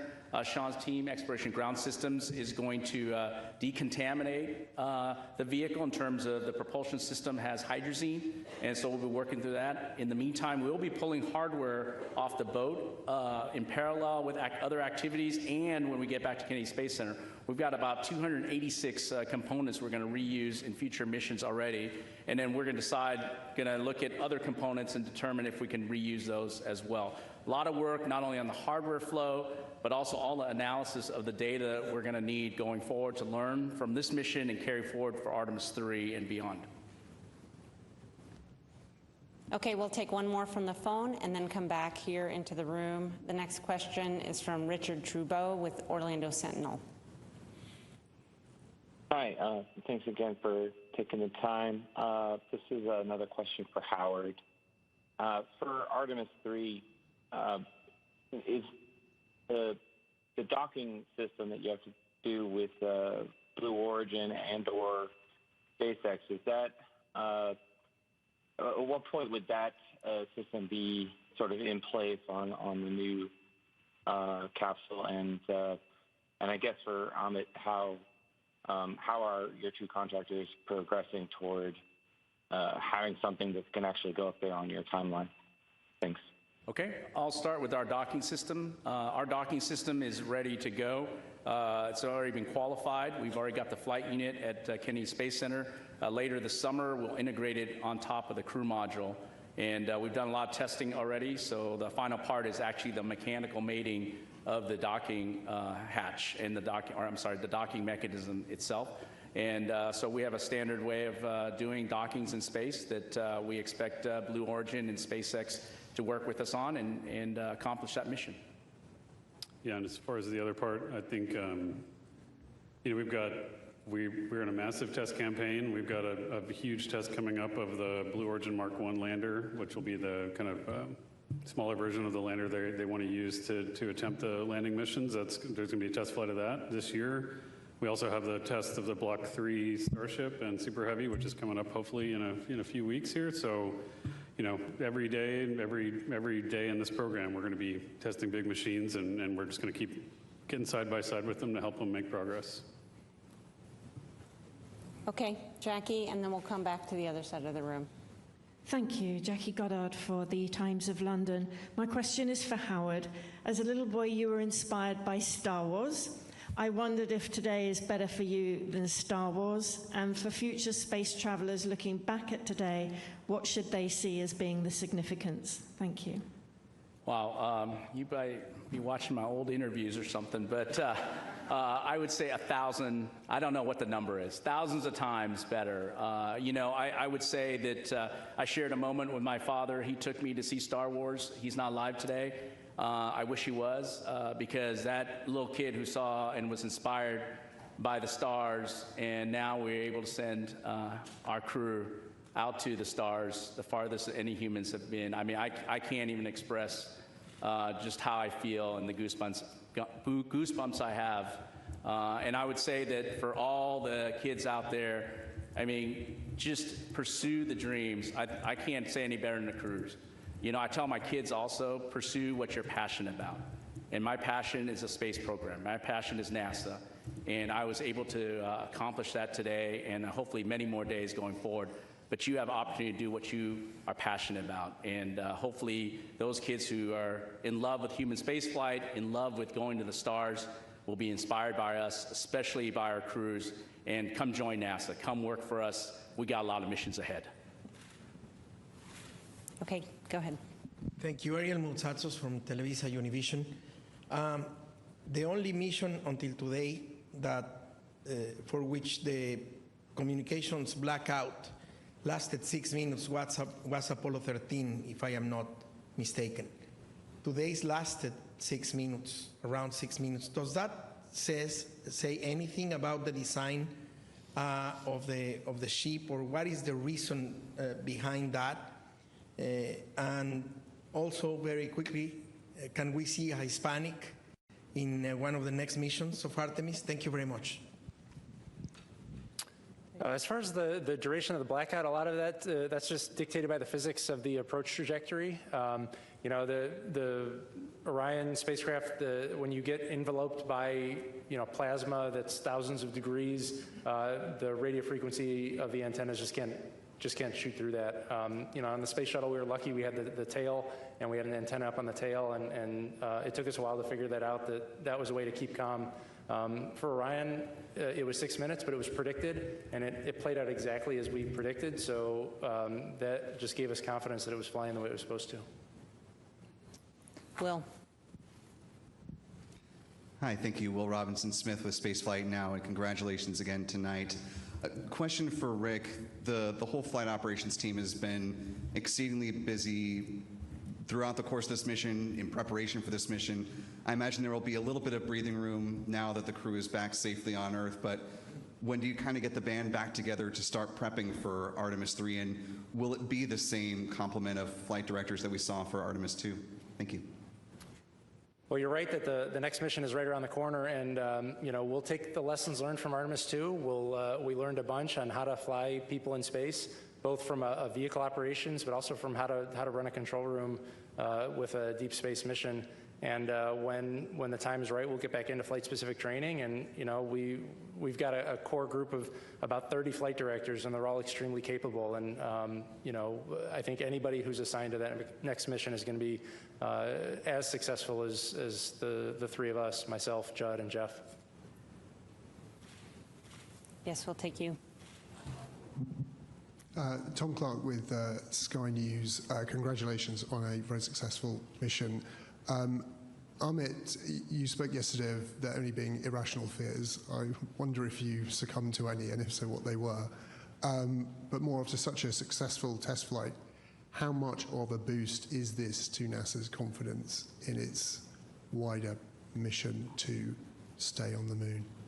I mean, for the campaign, this is a huge step, for us to build confidence, not just in our understanding of how this machine performs, but just that this organization can rise to the standard of qualifying a vehicle like this for crewed flight. I think that's huge. It took a lot of discipline and a lot of changes between Artemis I and now to get there, and the team really rose to the equation. These folks here, they did a tremendous job of instilling the amount of discipline and rigor and belief in the qualification standards to make sure this is going to work.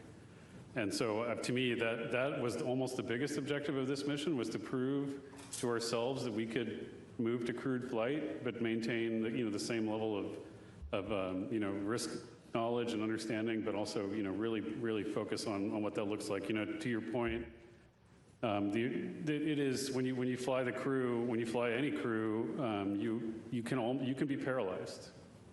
You can almost be paralyzed by risk, because you become so close to them. You understand what's at stake. When you with the families, you understand what's at stake.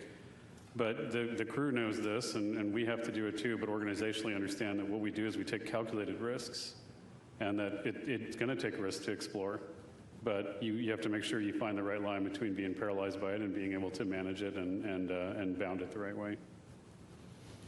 Okay, Andrea. And then after that, we'll come to Michael, and then take several on the phone. Andrea Leinfelder of the Houston Chronicle. This question's for Rick. I enjoyed seeing the flight controllers storm into a white flight control room, and I was just wondering, were those the controllers from the back room? Were there people who were off duty who just couldn't be away?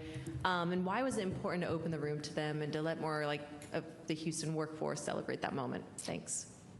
That was anybody. I made a call out to anybody who had worked the mission, no matter what shift or what room you were sitting in, to come into the room and just soak in the moment with the rest of the operations team. They all deserved it. They worked tremendously hard, both pre-flight and during the mission, and it was a time for us to celebrate together before celebrating outside of that room.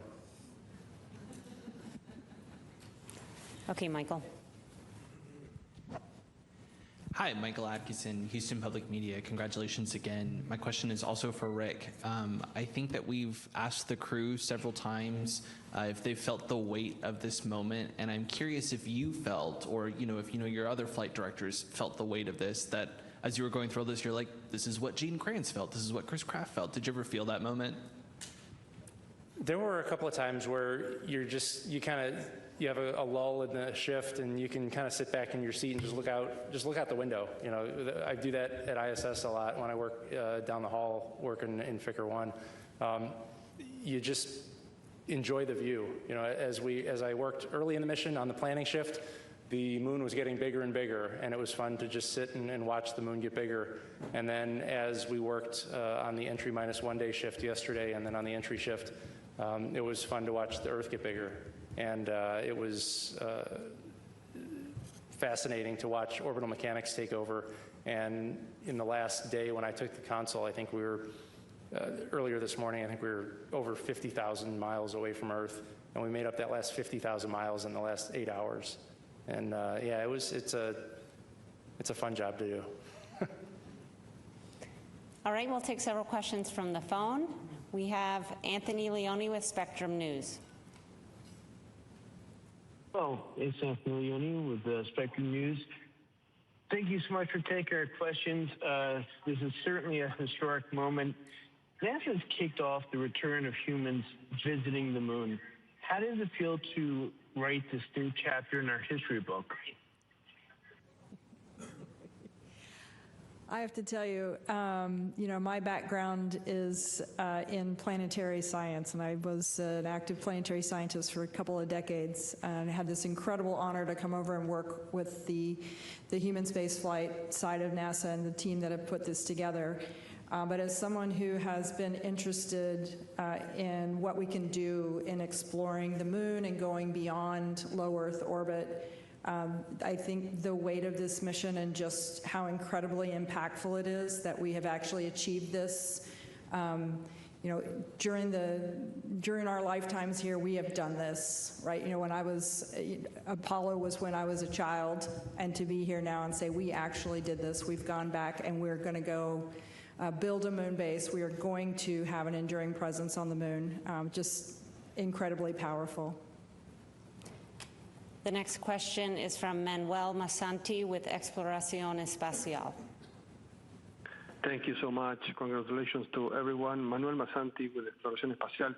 NASA showed one more time that space is a unifying force around the world with a crew that connected so well with people that doesn't matter which country.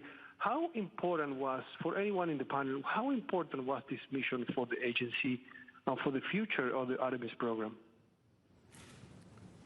It's the most important human spaceflight mission I think we've done in many decades in terms of what it meant historically, but also what it means for the future of the agency. We talked before about, for many folks, this is the end of a long journey working on these machines, and for a lot of our workforce, it's just the beginning.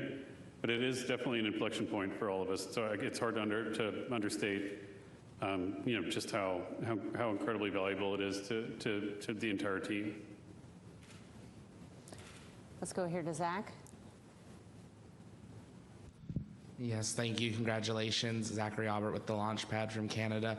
Ahmed, if you could send a message to NASA in 50 years. We've taken a lot looking back at the last 50. What would you say to the administration and the NASA then when hopefully we've become a multiplanetary species? And for each of you, is there a word or a quick phrase on how you hope the history books classify this mission that started us going back? It's a couple weeks ago, I was with the administrator. We were doing a different event, and we were talking about how we were really going to make choices and change our focus towards the moon, towards building a moon base, towards doing incredible things again. And right before he and I walked up on stage, he turned to me and he said, at some point, people are going to look back at what we were doing, and we're going to be like those guys that were hogging out logs to cross lakes just to see if we could do it. And then, in the future, people are going to look back at us and go, wasn't that quaint, and isn't that interesting how they did that? But I mean, that's kind of where I think this is going to land in the grand scheme of things. We of course, Apollo achieved amazing things. We've done amazing things since then, but this, I think, is going to be an important step, and hopefully history is kind to us as a result. Okay, Stephen, did you have one? TJ?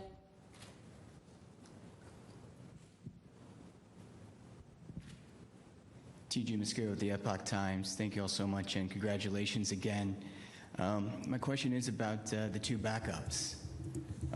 They've trained for this mission themselves all the way. I'm not trying to ask if they're going to be trying to get you to tell me if there are Artemis III or not, but can you tell me a little bit more about their fate? Because during Apollo, it seemed that the backup crew of one mission was slated to be the prime crew of a later mission. So both Jenny and Andre were part of this crew in every way. They trained with them. They were in the White Room when they were closing it out. They were with them. The families were together. Jenny was with us in the viewing room today. So they're part of this crew, and I'll leave it at that. Yes. Go ahead. Thank you, Dr. Allison McGraw from Mysterious Meteorites. Given the crew's successful demonstration of the 4K video stream with the laser comms, Will there be another test of this, and what does this mean for TRL readiness level for, say, a planetary spacecraft mission? Thank you. You got it. I think we've had an incredible demonstration of the optical communications and the 4K video streaming that was just fantastic. I think we've really shown that this is an amazing capability that we'd certainly like to implement in the future. So we'll have to see how that works and see how we can make that happen. Just to point out, though, we have actually closed an optical link from much further away. Yes, we have, on from the Psyche Mars. vehicle, so, Yep. So we're working on that. Mars distance. Okay, we'll come around here. Just need to wait for the mic to make its way over.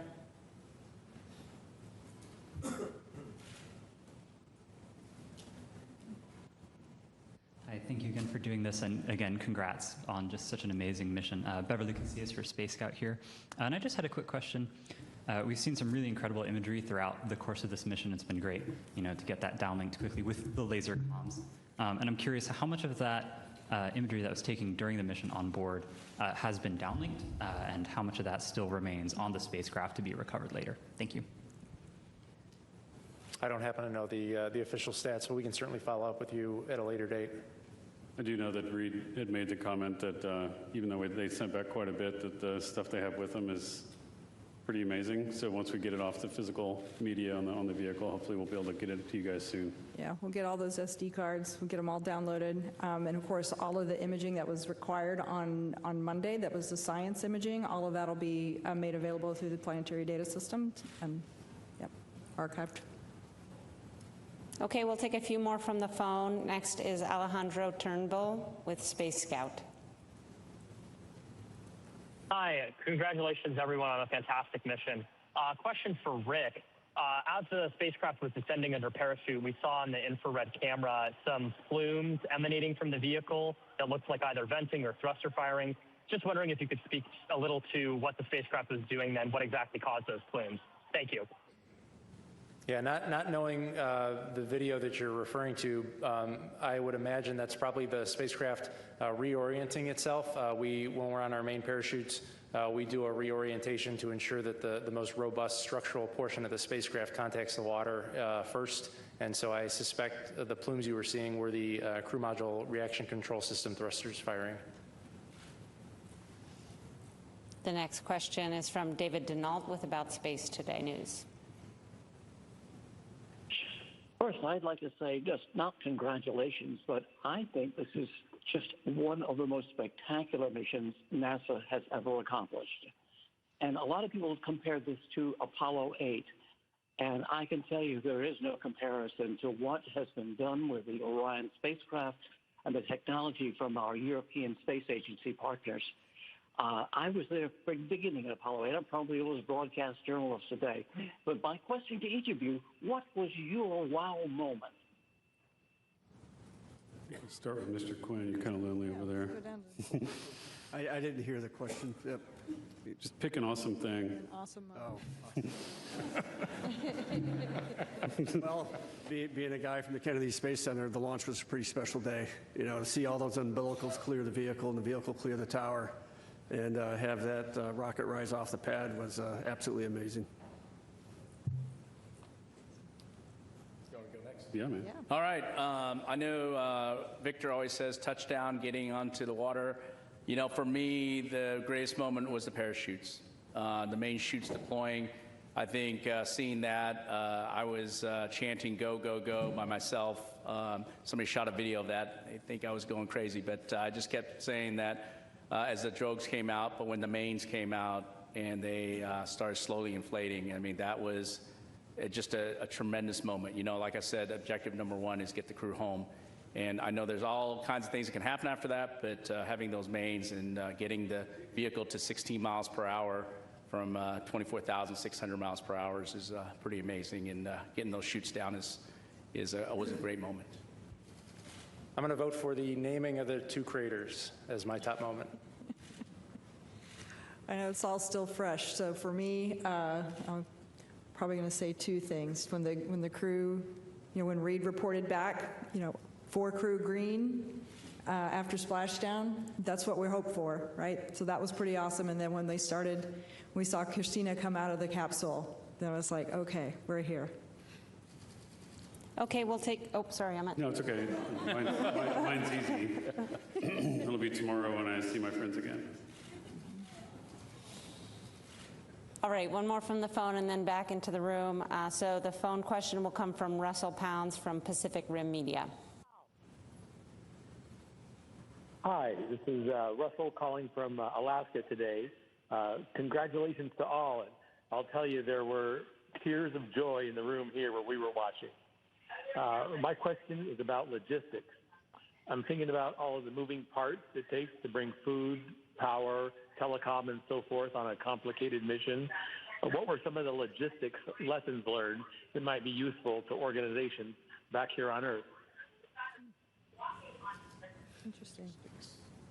Yeah, I think a good start. I mean, it's incredibly challenging to get to, to plan for a mission like this. Even though Orion's a pretty big spacecraft, making sure we have everything we need, and we think we count through contingencies. We lose systems sometimes. We worry about that. We want to make sure we have everything ready to go. I will tell you, though, that, just having thought about this for a while, the logistics of flying a 10-day mission, even this far away, pales in comparison to the logistics of keeping crew on space station constantly going. So I would say that a lot of our logistics learnings have been derived from that. That's not just, consumables and water and gas, et cetera, but it's also thinking about the reliability of the systems and when they're going to fail. It's hard to predict sometimes, how to do that, sparing the machine and making sure we have everything pre-positioned in the event that we have failures. That comes from a lot of learning, both pre-flight and in-flight. And so, but in-space logistics is going to be a huge challenge for us going forward as we really contemplate a moon base, but hopefully we'll be able to feed forward, lessons from obviously this mission, but I think from Space Station Together as we build that moon base. Okay, we'll take a few more here in the room. We'll go in the middle there.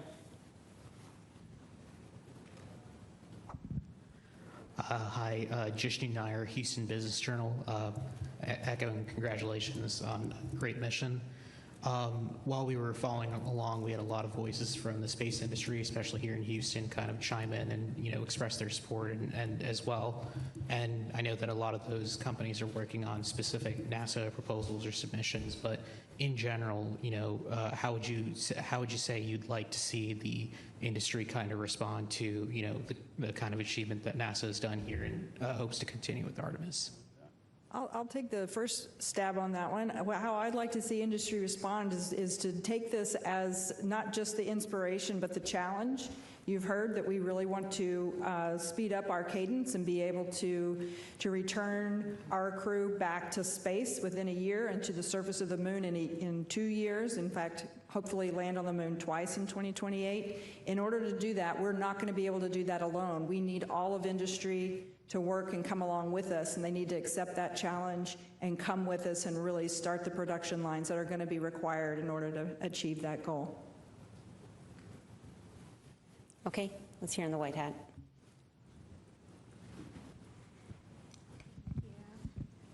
Hi, JJ Love with Tech Talk Media.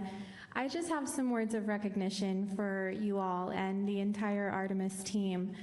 What you have done this week is remind the people of Earth that wonder is worth chasing, that curiosity is not a luxury, it is the most human thing we have. You didn't just test a spacecraft, you tested mankind's potential and carried all of us with you in the process. Every kid who looked up at the moon this week did it differently because of you. People who needed something to believe in found it in that splashdown tonight. So thank you, not just for the data, and not just for the mission, but for proving that the pursuit of what's possible is still alive and well. We are so grateful.